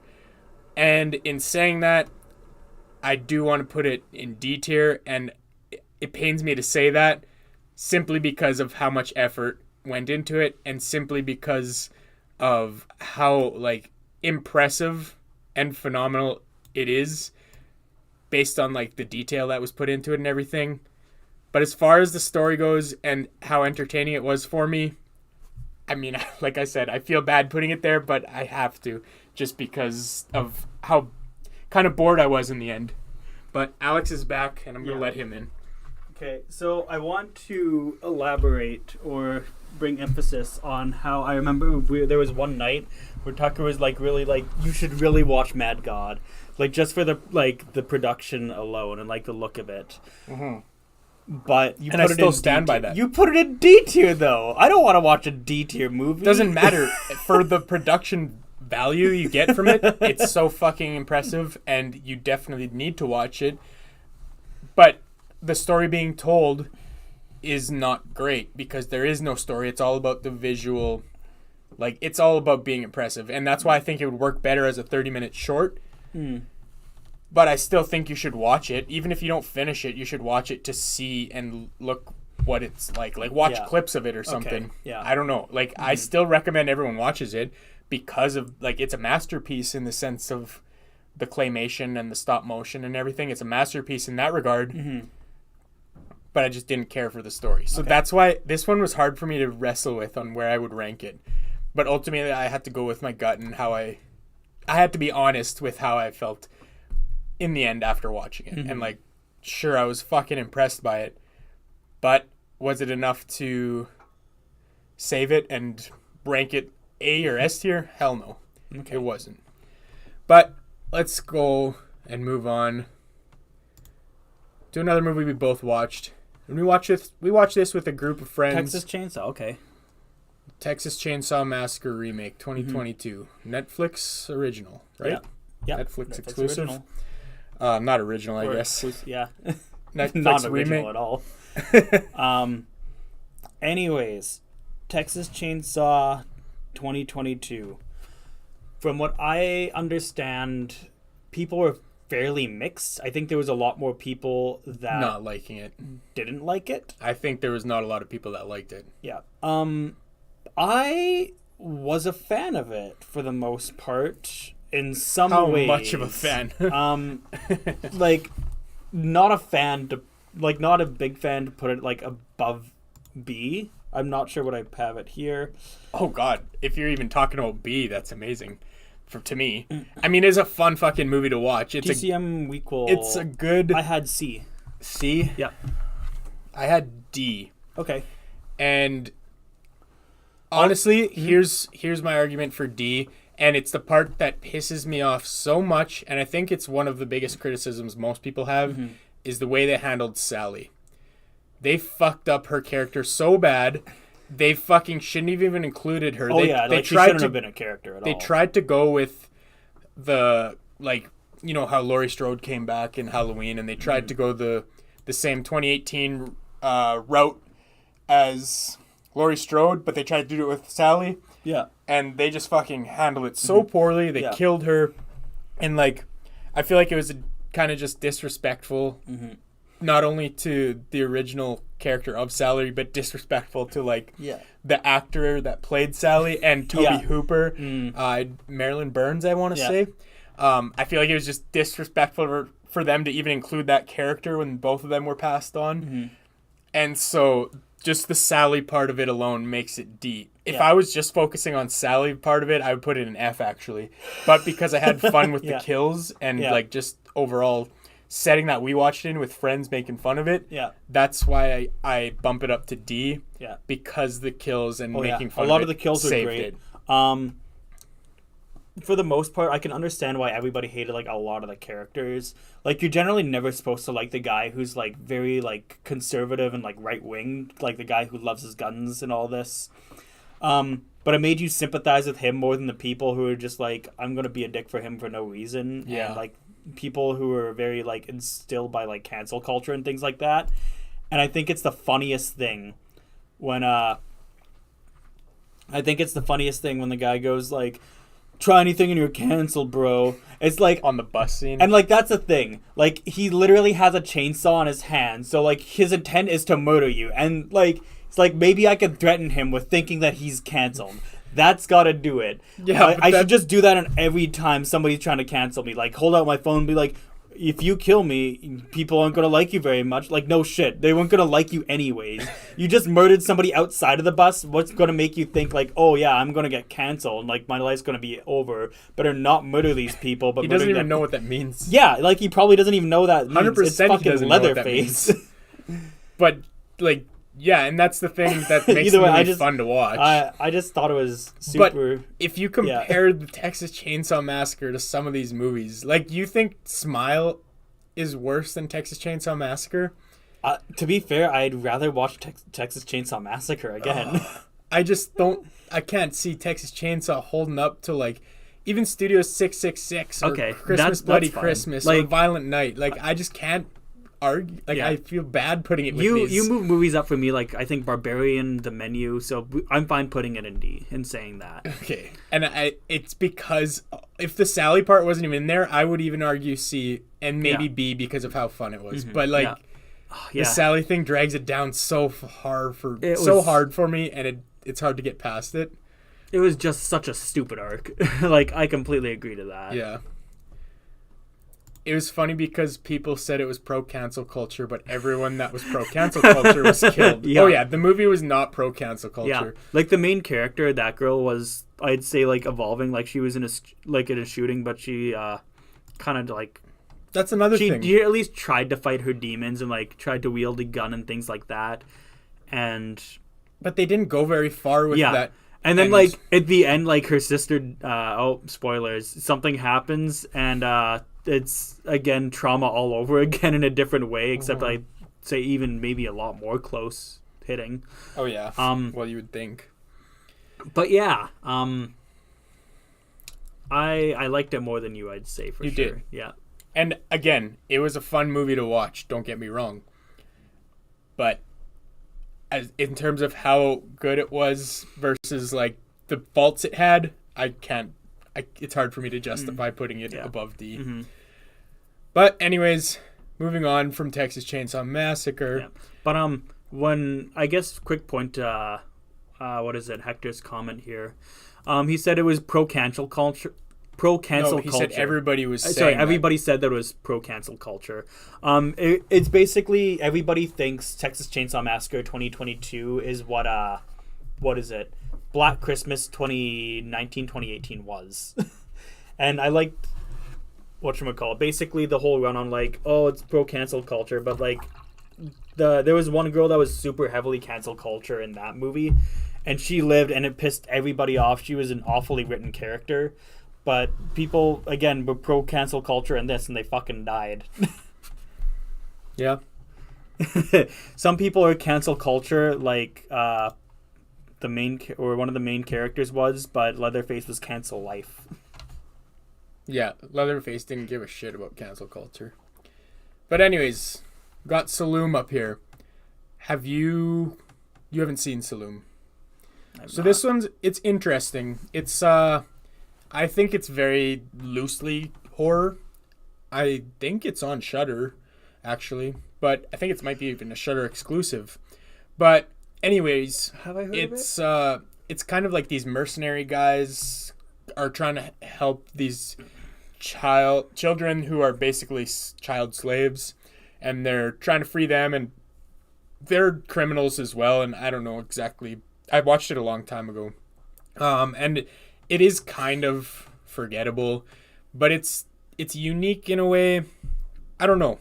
I don't have a lot to say about it because it is kind of just forgettable. But ultimately, I did rank it a C tier. I liked watching the movie while I was watching it, but it was ultimately just kind of forgettable and not something you go back and rewatch, you know? You liked it more than Texas Chainsaw Massacre? Yes. What? It didn't piss me off as much as Texas Chainsaw. Texas Chainsaw Massacre, it's a memorable movie, though. Yeah, but sometimes for the wrong reasons. And its faults outweigh the good things, like I said. This one didn't have faults like that. It was worth watching, but it wasn't a masterpiece, is what I'm getting at. But yeah, I did like it more than Texas Chainsaw Massacre. But anyways, don't have much to say on that, so we'll move on to the next movie. VHS 99. Did you watch VHS 99? I didn't. There was VHS 98 released the previous year, and Was it 98? I don't think it was. I thought it was. I thought it was 80 something. Or no, it was not the same year. It was not. I thought it was 98. Was it? I could have been. I could be wrong though, for sure. I could be also. Either way, I heard good things about it. This I did watch the one last year, and I don't remember where I ranked it, but I think I like this one a little bit more, to be honest. And I think that was kind of the unpopular opinion. I think more people liked the one last year better than this one. So again, you can say this with any anthology. Some of the sequences, some of the shorts, anthologies, whatever. Some of those are better than others. This one, there was some good, some bad. I don't even remember what they all are. I do remember the Hell one. That one was fucking. I loved it. I thought it was fucking cool. But I'm not going to get too much into the shorts because I don't even remember them all. But anyways, the movie again is just a C tier to me. Okay. Again, I don't want to say too much about it because it's kind of just one of those movies that you turn on because you got nothing else to watch, and it's fine, but it's not great. Oh, 94. 94, Hector said. Why did I think it was 90? No. I have no idea. I thought it was completely different decade, but there's just a lot of like numbers like mixed in with some titles nowadays, like Archive 81, VHS 99, VHS 98, 94, Titanic 666, 94. Hector liked Hell and the Buried Ones. Oh yeah, the Buried Ones was pretty good too, actually. But anyways, like I said, I don't have much more to say about it. It's worth turning on just for something to have on, I guess. But let's move right along to Bodies. Before we continue, I have a proposition. My proposition is to move us up to the top right corner. Oh, we're kind of blocking C a bit. Yep. And I think we're going to continue to block C. Yeah. There we go. That's fair. It'll work for now. We might have to shrink a little bit later, but it's good enough for now. Okay. Bodies. before I move on to Bodies, here's a comment from Everything Horror. The next one has a good director lineup. I heard Scott Derrickson's doing one for the next VHS. I think it's placed in the 80s this time. The next VHS. Oh my god, they're just going fucking everywhere. I know. And I think they're mostly just cash grabs, but I am going to watch it. And I know Scott Derrickson's one of them. I can't remember who else was in the lineup, but it is looking a little more hopeful than the last couple, to be honest. So I'm going to watch it, but we'll see how it turns out. But anyways, Bodies. I think Dead Meat ranked this movie as their favorite movie of the year. What? Yeah, and that shocked me. I liked the movie. It was fun to watch. Jordan and I watched this one together, and it's again a good movie to just turn on and have fun, shut your brain off and watch, and don't think too much about it. Because if you think too much when we're watching this movie, it's like you can pick it apart, I think. A lot of people hated this movie. A lot of people really liked this movie. I thought it was middle of the road, and I hate to put another one here, but it's again C. Knew it was going to happen. And I mean, I can't justify putting it in B, but it's not a D for sure. Like, C is just the perfect tier for it. And so I have no choice. There's always a choice. No, I have no choice. If C ends up filling up, there may be some here we can shift around. Argue are better, so we'll move them up, or down. Yeah. But we'll cross that bridge if we come to it. Bodies, out of the way. Hellbender. Another one for you. Another one for me. Hellbender is unique, and it's again a Shudder exclusive. I think there's been a lot of Shudder exclusive this year, and a lot of them have been very well done, and most of them I feel like are just kind of middle of the road. This one has some shock to it, and it's unique. It's original, and I appreciate that. But as far as how much it entertained me, middle of the road C tier. Yep. Oh my god, actually? Yep. Fuck. It's just another one to put into C tier. I don't know. It's just kind of forgettable to me. I don't know. Like, it's good and worth watching. It's original, and I appreciate that, but it's nothing fantastic. Hector referring to Bodies. I'd give it A tier. I really like the setting. How would you pick it apart? I thought it was really well done. I mean, maybe pick it apart's the wrong way of going about it. It just kind of irked me the wrong way, and I get what they were doing with the Gen Z. They were kind of basically making fun of Gen Z in this movie, and the point was kind of to feel the cringe. It was like intentionally cringe, I guess. But for me, I just didn't really, I don't know, I didn't like it that much for that. But it was still a fun movie to watch, don't get me wrong.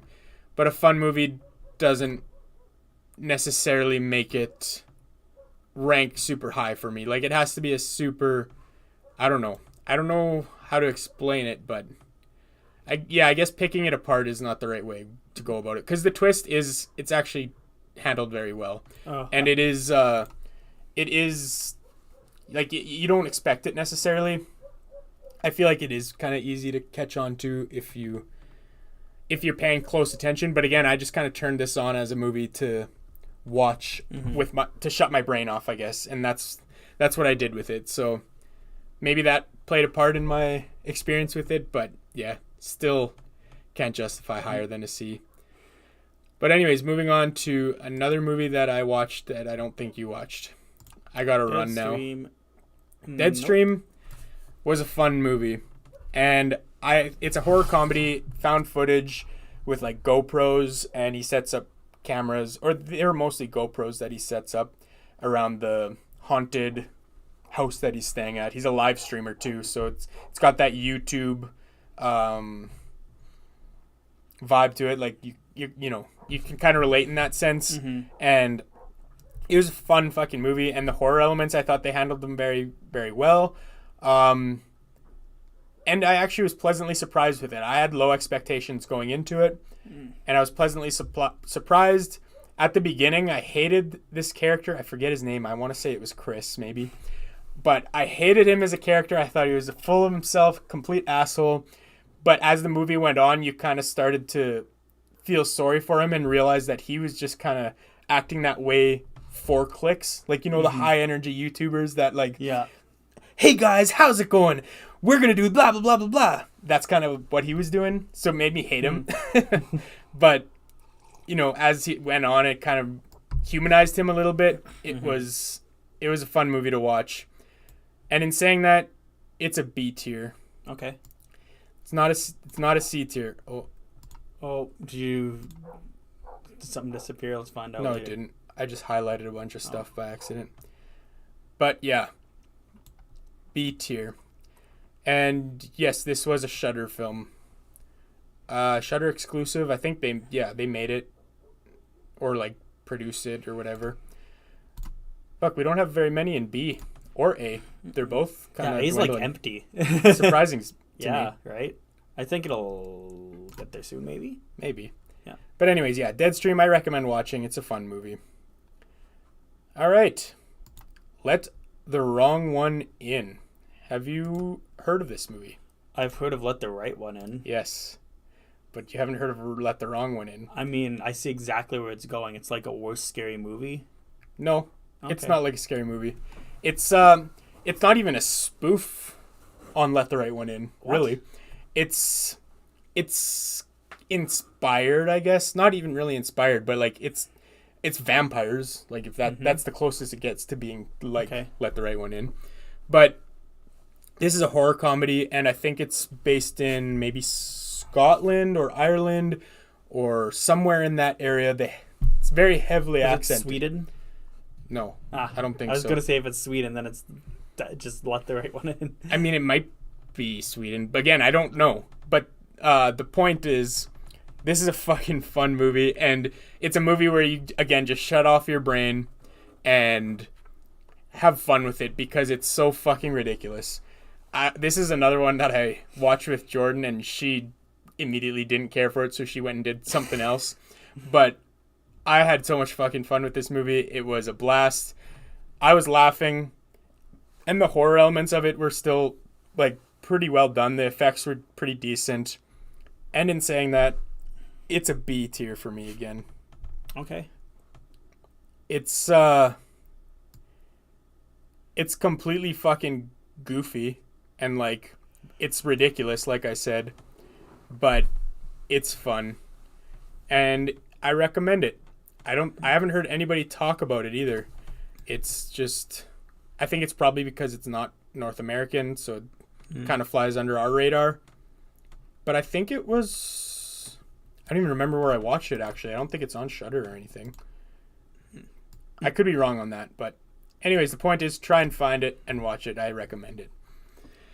All right, moving right along to one that we both watched.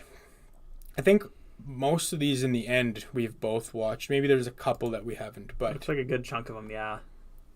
And this is a lot of the mainstream ones. The Black Phone. Black Phone. Actually, it might be good that we're talking about a lot of these ones in the end because they were mainstream and a lot of people want to hear the opinions about it. Sure. You know? Anyways, The Black Phone. Scott Derrickson did it once again. I enjoyed the movie for the most part. I forgot initially where I ranked it, if you want to look up yours first. I know where I ranked mine. For the most part, I had a great time with the movie. The character growth for the little boy, even though he was a fucking idiot at some points. I mean, the acting was very well done. Oh, the acting was super well done, yeah. Especially the little girl. She was my favorite because of how well she acted. Especially in that abuse scene. Little girl, yeah. That was rank. I liked the cokehead played by what's his name? Oh, Deputy So-and-so. Yeah, by Deputy So-and-so. I always forget his name. Anyways, he was great in the movie.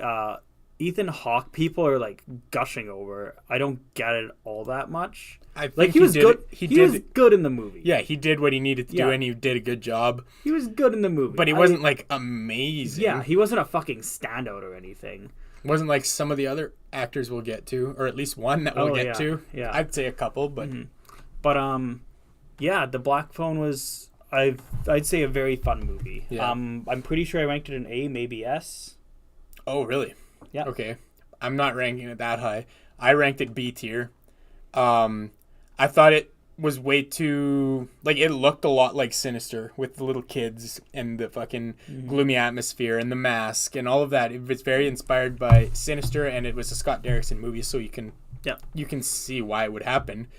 But for me, it was a B tier, and it is a good movie. It's a fun movie to watch, but it's not one that like stands out as fantastic for the year. Yeah. So mine was high A tier. Mine was about 8.8 specifically. So mine was 7 out of 10. If we want, we can place it in B, but I like it. I mean, how heart set are you on A? Well, let's compare it to some of the other movies here first. Do you think any of these other movies are better than Black Phone? I'd say all of them are better than Black Phone. All of them are better than Black Phone? Yes. Okay. I do have them ranked higher than Black Phone, okay. but like... Then we can put it there. That's fine. I'm surprised, actually. No, I like Black Phone better than all of them. Sorry. That's what I meant to say. Did I say the opposite? You said the opposite. Okay, sorry, my bad. Yeah. No, I like Black Phone better than all of them, I think. Let the Wrong One In, I might like a little bit more than Black Phone, but as far as everything else on there, I haven't seen Resurrection, so I don't know. But Black Phone for me doesn't hold a fucking candle to Fresh, in my opinion. Yeah. But I know I like Fresh a lot more than you. A lot more than me, for sure. So yeah, I don't know. Do you want to put it in A? How you said 8.8? Yeah. You're higher in A. Well, I mean, not really. Technically, no. I don't know. I'll give you A. You're almost in S. So if you split S and B, I'll give you A. Okay. I don't agree, but I'll compromise with it. And everything horror agrees. It's a crowd pleaser, high A tier. Yeah. And I think that's exactly what it is. It's a crowd pleaser. Nobody I don't think anybody disliked the movie. Everybody liked the movie for the most part. Yeah, Everyone thought it was for sure. Good. But it wasn't top tier for the year, I don't think. Yeah. Anyways, moving on. We got Pearl next. I guess we could have done X first because it came first. But Pearl's a prequel, so you can make it argue either way. Yeah. But anyways, Pearl. Pearl was a fantastic movie. Both X and Pearl were fantastic movies, top movies of the year, arguably. And it makes me super pumped for Maxine and just for horror in general. I think it was such a good thing for horror. Mia Goth is coming out, or she's going to be in a new 2023 movie, I think either this month or next month, or very recently, Infinity Pool. And I'm super pumped. I think she kind of cemented herself as I don't want to say scream queen, but she's like cemented herself in the horror industry. And she's a fantastic actor. I hope she sticks to horror because I think she's killer. I mean, she deserves Oscars for her performance in both this and X. In Pearl especially. The fucking monologue. The unbroken 5-minute monologue. I think it's like 6 minutes and something. Yeah. It's insane. Fucking nuts. So super well done. Like that alone, I think deserves a fucking Oscar for. Oh yeah. And I mean, you can say so many good things about Pearl, and it's a fucking fantastic movie. But where do you rank it? I was gonna say B, but I'm honestly at the same time not upset if it's an S. I was gonna say A. So yeah, A. But basically, mine is what is it? I think mine was like very high B. Mine is high. Mine is high A. Okay. Because like the acting's phenomenal. Like that alone is fantastic, and it's a good prequel too. So like prequels have a hard time because they have an ending already in stone so they have to build to an ending that already exists. Yeah. So they have that thing kind of holding it back a little bit, but this one they handled it so well, and it's kind of just telling the story of a character's upbringing rather than trying to lead to another story or whatever. Like, I think along with that, just her damaged psyche in general. Oh yeah, and it was done phenomenally well. The only thing is, I kind of wanted a little bit more action, I guess. That's why it's not quite S. Yeah. For me. That's the main difference. The kills feel very like whatever, you know. I don't want to say like dull, but they feel uneventful in comparison to X, for example. Yeah. Where it was a lot happening. Like there was some build up for X, but I feel like Pearl's more of like a character piece, whereas X is like a straight up slasher. Yeah, exactly. And that's the thing. Pearl is just a character piece, like you say. And for that, it's fantastic. Mm-hmm. But again, I wanted a little bit more to make it that S masterpiece, you know? Yeah. But it didn't quite hit it for me. But it was definitely high A, without a doubt. So I think it falls in well there. But again, Black Phone to me looks like a stain compared to these movies. Yeah. That's just me, though. That's my own opinion. And everybody has their opinion. So, speaking of Pearl and X and all of that, we're moving right on to X. Okay. I mean, going to a line? Probably. I think X is S tier. I thought it was A tier. Nope. I do like X more than Pearl, though. Mm-hmm. And it's, again, high A's for me because I said Pearl is high A. Mm-hmm. So, like, X is just a hair better, in my opinion, in saying that. But I would not be mad with it being S. Mm-hmm. And I'm going to give you that. It is, sure. I'd say, universally one of the best movies in 2022. Like, it's basically, I think it was pretty much between X and Barbarian, right? For you? For most people, I think. I think that was just, like, the consensus overall. I think X, yes, most people love it. Barbarian is a little bit more divisive, I think. Not super divisive. People mostly love it. But there's still a lot of people that thought it was overrated or whatever. Mm-hmm. But I think X was rated generally very well, of course. And it is. There's a reason that it got approved for a fucking prequel before it was even released. Yeah. And same with not only a prequel, but a full-on trilogy, the three movies. Yeah, no kidding. So, yeah, I'm not mad with it being an S at all. And I did like it a little bit more than Pearl, so it makes sense to put it there. All right, another mainstream huge release with Jordan Peele's Nope. Mm-hmm. I wish I liked Nope as much as most people did. I'm going to say that right now. I wish I liked Nope as much as the other Jordan Peele movies. I still really do like it. And the visuals, the cinematography looks fantastic. I'll give it that. Mm-hmm. But I don't love it enough to like it's not a top tier movie by any means, I guess, is what I'm trying to say. Yeah. I think we were pretty much on the same page. I think it was A tier. You think A? Mm-hmm. See, I'm torn between A and B.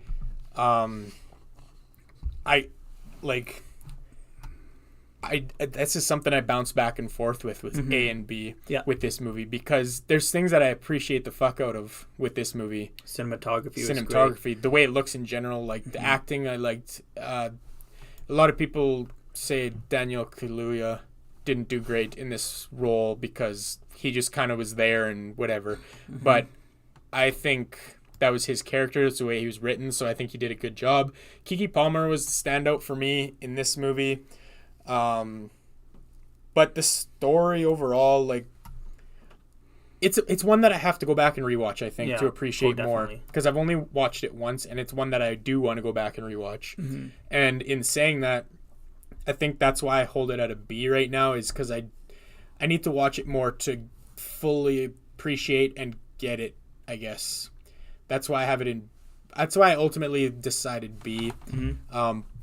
But again, I'm not mad at it being A. Like low A, high B is where I have it. So I don't know. How set on A are you? I could change either way, to be honest. Everything horror, Hector, he says S tier. There's so many memorable scenes for him. Yeah. I wouldn't go as far as saying S tier personally. Yeah. As you want to push it to B. Oh yeah. But like that's my comparison again. Like, how would I rate it in comparison to all the other movies? All the other movies. I'd still certainly, hold it yeah. No, you're right. I'd put it above all of those for sure. I'll put it in A. Mm-hmm. It's kind of on the same playing field as all those ones too. Yeah, I guess, except for Black Phone. Just dislike Black Phone that much? I didn't dislike it. I thought it was a good movie. I just don't think it's A tier. But that's okay.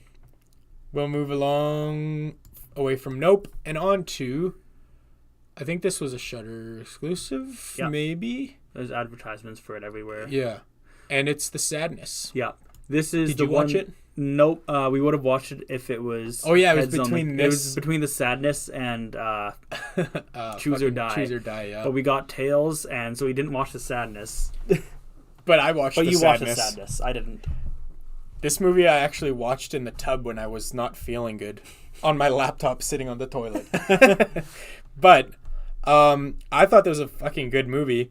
And I loved this movie. And it was even maybe, I have to look back, it was maybe in the top 5 or 7 movies of the year for me. Okay.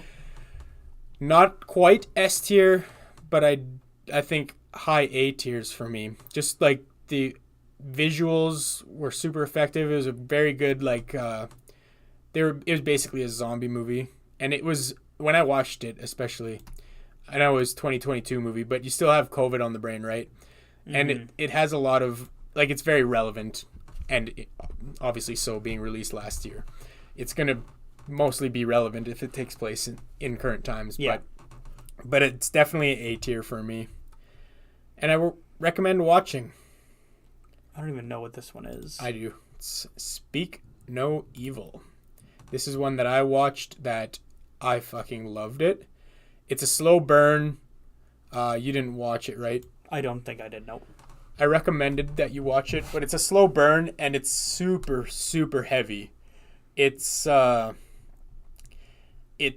disturbing and it made me feel disturbed, which is exactly why I loved it, because I remember Speak No Evil. I remember trailers and everything. Okay. I haven't watched it. I just like the way everything plays out. I just love it, and you can give this family a Darwin Award so fucking easily. But it's also a good commentary on human nature, and you want to avoid confrontation. You don't want to be an asshole to somebody that's being nice, like opening up their home to you. You don't want to just like shit on them and stuff. And in saying that, they do a fantastic job at handling that. And you can understand where the characters are coming from by not wanting to disrespect them. And it gets them into a lot of fucking trouble. And yeah, I don't know. I love this movie. One of my top probably 3 movies of the year. When we go and talk about it, I'll for sure, I'll cement that. But it's S tier. I gotta give it S tier. And I don't think you can stop me. Because you haven't seen it. I won't stop you, yeah. No, I think you haven't seen like... I haven't seen Watch you haven't seen 2 things in S tier. Yeah, you haven't seen 2 things in S tier. Only fair that you put at least that in S tier. Mm-hmm. Okay. This is another mainstream one that I'm surprised it took us this long to get to, actually. Yeah. But Scream 5. Scream 5. Typical Scream movie. Requel, they did commentary on that. Mm-hmm. Characters, I liked all of them. As pretty much every Scream movie has great characters. That's true. They have great characters, great commentary. I think they did a good job of handling the iconic characters, like, you know, Sidney Prescott, fucking Gale and Dewey. I like the way they handled them. You think they handled Dewey well?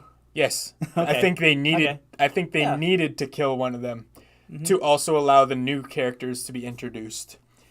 I think they handled it well, and I think they needed to kill off one of the legendary characters because of... Legacy characters? Legacy characters. Yeah. Thank you. That's the word I was looking for. I'm glad that they killed one of them off because I think they needed to. Mm-hmm. As much as I love Dewey, but, you know, there's sacrifices you got to make, and I'm excited to see Scream 6 because of how well Scream 5 did. Yeah, completely. I put this in A tier myself. Yep, me too. Okay, nice. Yeah, I put this in A tier. So you like this more than Nope? Yes, I did. I'm surprised, y'all. I hold Scream 5 and Nope on the same level pretty much. And they are pretty damn close to the same level. Like I put Nope as high B. I don't put this as a high A. I put this as a low A. Yep. So it's not very many points ahead of Nope in saying that. So, I mean, I do hold it on the same playing field still. And I don't know. It was a lot of fun watching Scream 5, even though it was a little bit predictable with the killers, especially the boyfriend. Yeah. Not to spoil it, I guess, but yeah. I think it was predictable. Oh, yeah, definitely. And everything horror agrees. Low A, 80 to 82. Yeah, it's about where I'd put it. Yeah, I put it at 80, I think. Anyways, moving right along, I think it's our final movie. And again, I'm surprised we haven't talked about this one. It's just, again, luck of the order that it randomized it for us. But Terrifier 2. I'm glad this is the last movie we're talking about. I'll say that. Sure. Ending on a very high note for me. This movie is my favorite movie of the year. This is your favorite movie of the year? Favorite movie of the year. Okay. Well, we may as well put it in an S now. It's not my favorite movie of the year. Would you put it in S, though? Oh, yeah. Okay. No, it is an S. Was it an S? Yeah, either way, I'm fine with it in S, regardless. Okay. Yeah. It can definitely go in S. I am 100% fine with that. So you talk about what your thoughts are first about it. So you don't watch it for the storyline or Not anything at like that. If you're doing it for that, you're kind of an idiot. Especially, like, there's some, what do you call them, slasher movies that you do watch for the storyline a little bit. Such as, like, maybe Scream or, I'm trying to think of what other storylines were on here with slashers and things like that. Some of the Halloween movies, Halloween Ends, I wanted to watch for the storyline, but they gave us a shit one. That's right. That's why it's an F tier. Terrifier 2, they gave us kills, and that's what I wanted from Terrifier 2. Just because the bar was set so high for Terrifier 1 that you didn't know what to expect for Terrifier 2, but you expected lots of blood and gore. Oh, yeah. Well, not only that, but they ramped it up so much. And like Art the Clown, in the first one he was good, he was entertaining, but in the second one they just fucking ramped him up and made him so much more out there and like extravagant, I guess. Like, he's funnier now, he's more terrifying now because of the way he acts, he's more menacing. Like, I forget the actor's name, but he does a fantastic job of playing Art, and I think he's actually like professionally trained as a mime. I could be wrong on that, but either way, the way he handles Art as a character nails it on the head, and I just love watching it. And I think my experience with this movie was helped in the way that we watched it with a bunch of friends that are not desensitized to blood and gore, and they so some of them were squirming in their seats the whole time, and I fucking loved watching that. It was so some of them we watched. What is it? Yeah, so whatchamacallit, like we had Snooplax over. Snooplax doesn't watch a lot of horror, squirming a lot, but looking away, hiding, covering his eyes. But we had like a lot of friends who came there specifically because we were playing They came specifically because we were playing Terrifier 2 that evening. And we were hyping it up. And not just us, but everywhere it was hyping it up. Yeah. And yeah, like they saw the first one with us. I think they were there for the time we saw Terrifier 1. So they're like, I guess we've got to see Terrifier 2. That's right, yeah. Yeah. So they were excited. It was a fun movie for sure. I liked it. And the story, I'd say it's at least top 10, probably closer to top 5 for me. That's we'll fair. see when I compare all the other movies here. Yeah, and for me, like I said already, it's movie of the year for me. It was just the one I had most fun with, one I had the most I got the best experience out of, I guess, watching. And it was 2.5 hours long, 2 hours and 38 minutes maybe. It was fucking long. I forgot about that. When I watched it, it didn't feel like it. It didn't feel like it dragged on or anything. A lot of people do criticize it for being way too long, and it should have been shorter, and I get it. And if you're watching it trying to get a story out of it or trying to pick the plot out of it, you're not gonna have a good time with it. Yeah. You got to watch it for the kills, and Yeah. it goes over the top with them, and I just loved it. Yeah, it had a little bit of a storyline, not a lot, but Not really. even like that was kind of fine. Yeah. But definitely the reason you're watching Terrifier isn't to pick it apart or watch the plot. It's to, even if you want to like pick apart the kills, like a lot of the practical effect kills were great. For $250,000, it looks like a fucking $1 million movie. Yeah. Like multi-million. That's probably what it made. Oh, it made millions of dollars for sure, Yeah. which only helps the horror industry too. The fact that, like, if a new director sees, like, oh, I can make this movie for $200,000, and then make millions of it, it kind of inspires new indie directors as well, which is hopeful for the horror industry. Everything horror. I thought it was missing the sense of dread from the first and the shorts, but I liked what they did with Art's mythology. Yeah. Yeah, that's fair. Yeah, and I feel like there was more dread in the first one, to be honest. I think there was more dread too, but I think they weren't aiming for dread necessarily in this. They were, again, it was just the kills and like the fucking gore and the chaos of it all, and that alone for me just tipped it over the edge for best movie of the year, in my opinion. So, in saying that, Terrifier 2 is your number one movie of the year. Right? Yeah, well, let's do bottom movies of the year. We're going to do bottom movies of the year. First. Okay.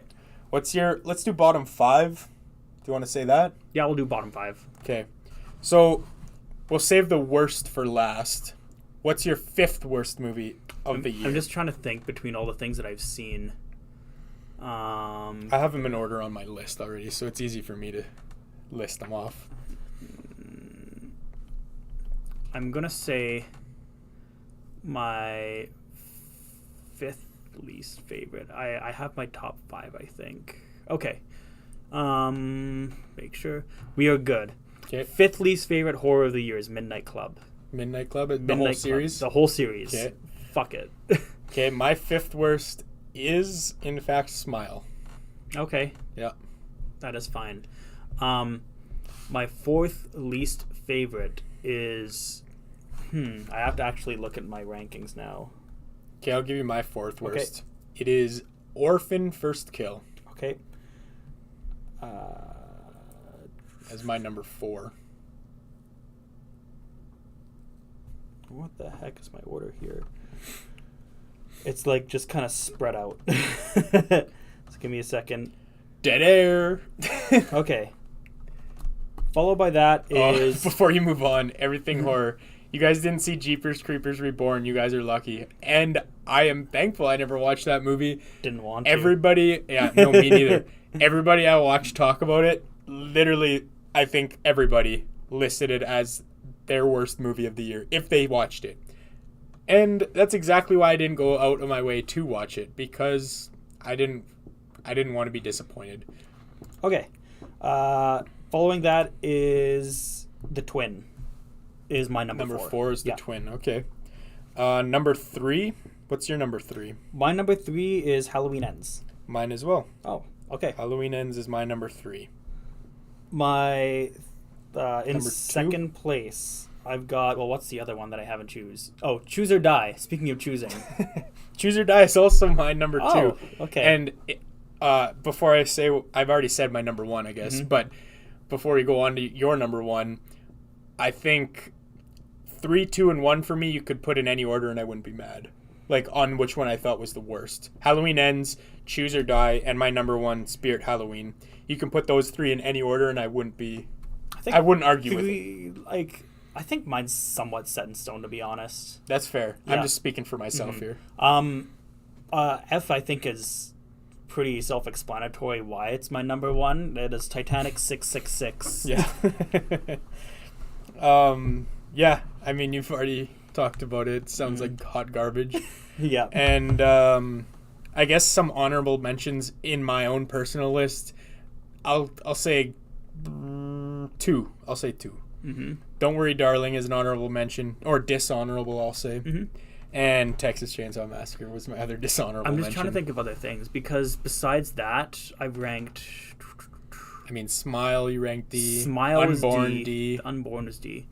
Like, I didn't hate Smile or Unborn, like, all that much. Like, Midnight Club was just such a disappointment. Maybe Unborn then Smile, but like even then, like they were still fine. It's for still the most worth part. watching. Yeah, I liked them still. and that's how I feel about like Texas Chainsaw Massacre for sure. It's worth watching, and even Smile. It was ranked my 5th worst. I think it's fine. It's like worth I'd watching. watch it again. Maybe.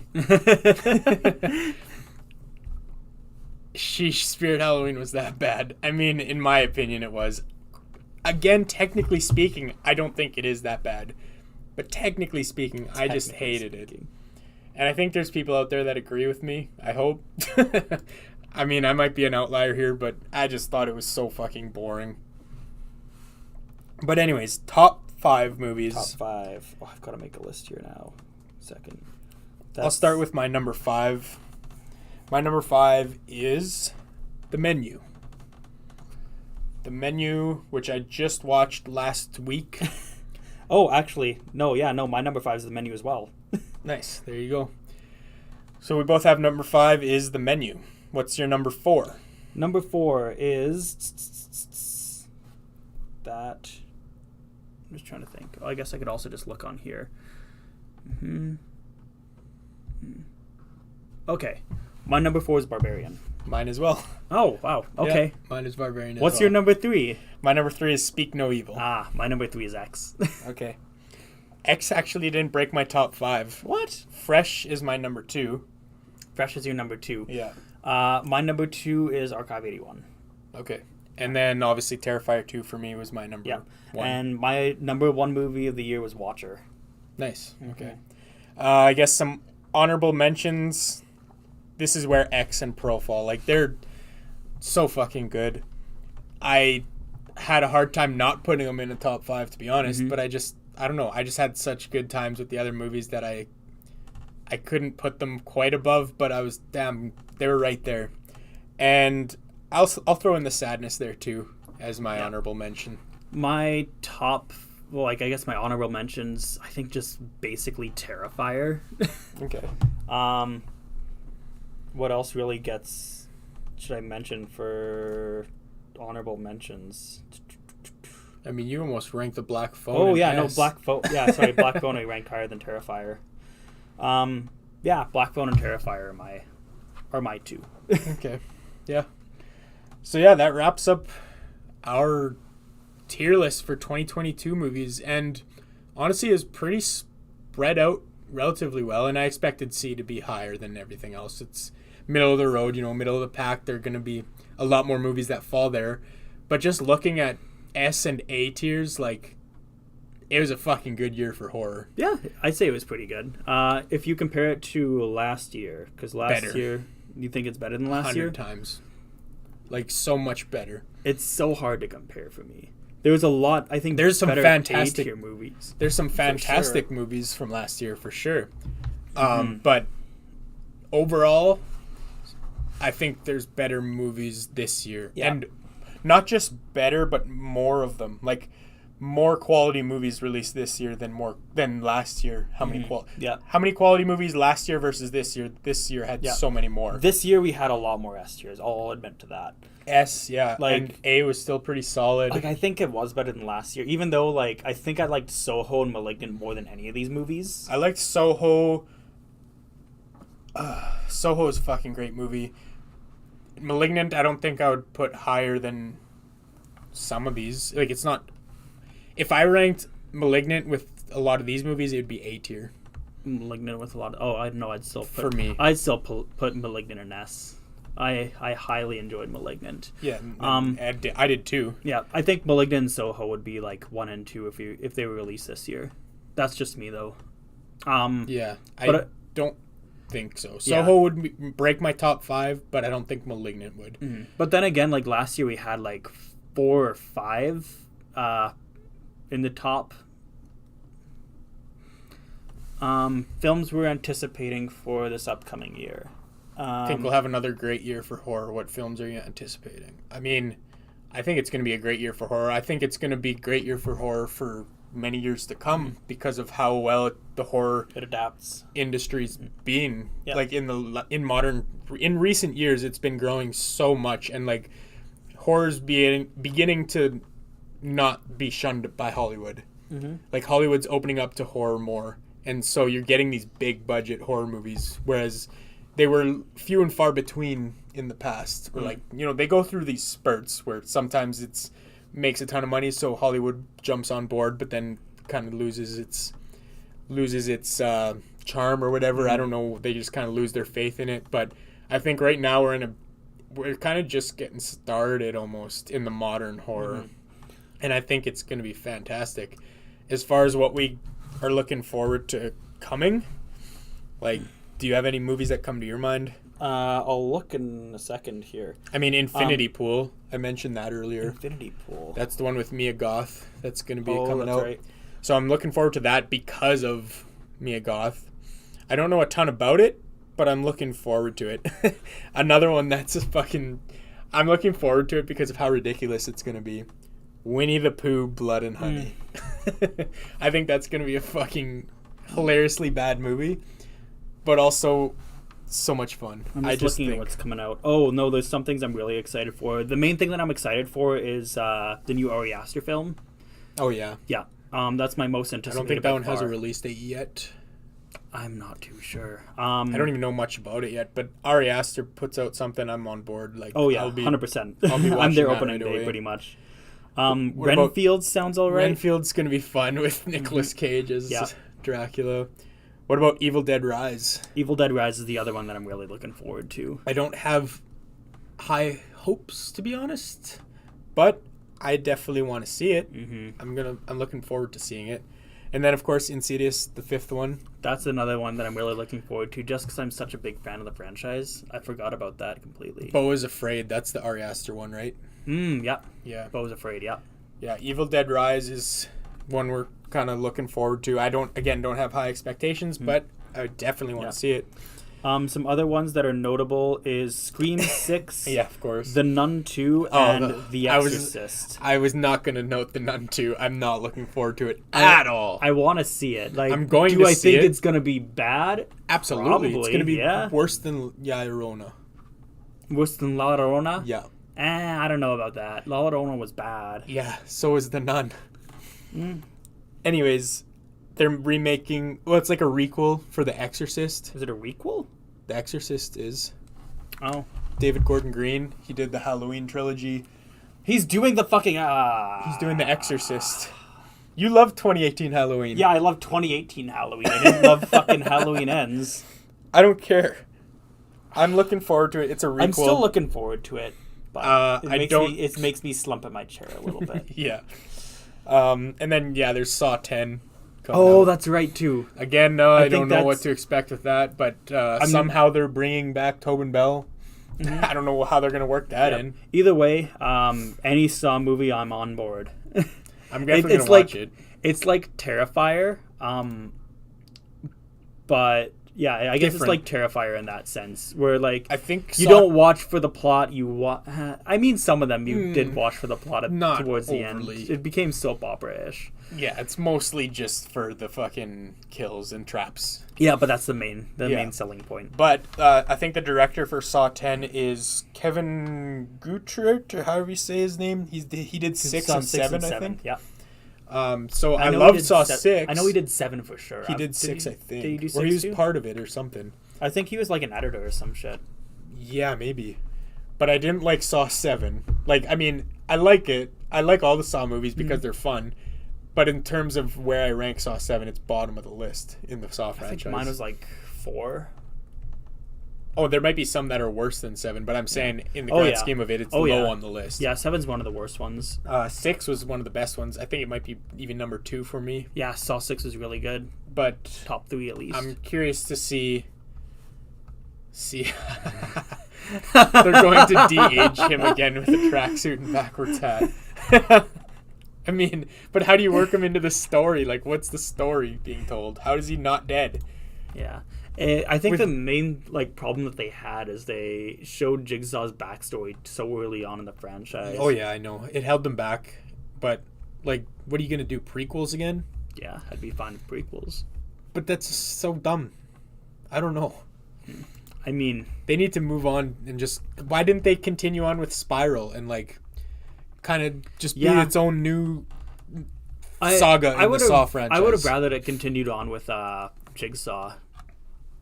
I would rather have that than Spiral, I think, too. But now that they have Spiral out there, why are you stopping that and going on? I don't know.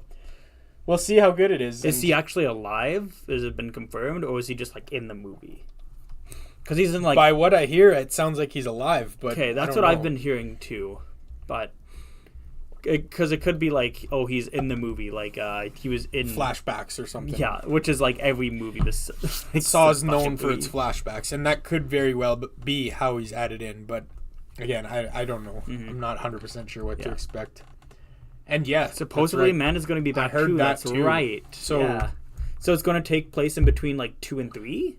So it's going to be like 2.5. I mean, it could be before 1 even, because they were both live then. But then they wouldn't be like related or know each other, right?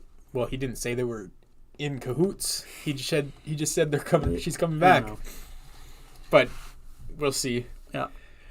Again, not having that much high expectations, but looking forward to it. That's for sure.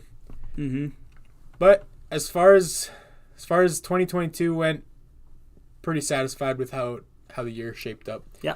And looking forward to 2023. I think even just streaming services are going to have some good movies. I've already watched 3 movies this year. Skinamarink, Megan, and Candyland. Which I think some of those are technically 2022 movies, but being released this year. And they're a next year list thing regardless. Landlocked is another one I just rented that I haven't watched yet. Yeah. But there's a lot of movies that I want to watch, even just straight to demand, like VOD. And I think next year we're gonna have a lot more movies as well. Because I don't know. I suspect that. But for now, I think we are going to sign off. And thank you for everybody that was watching and chimed in. It was a fun stream. Always love doing these tier lists, especially with movies that we get to look back on over the year and hear your guys' opinion and all of that. It's a lot of fun. So thank you. Happy New Year, if we didn't say that already. And this is us signing off, saying cheers to fears.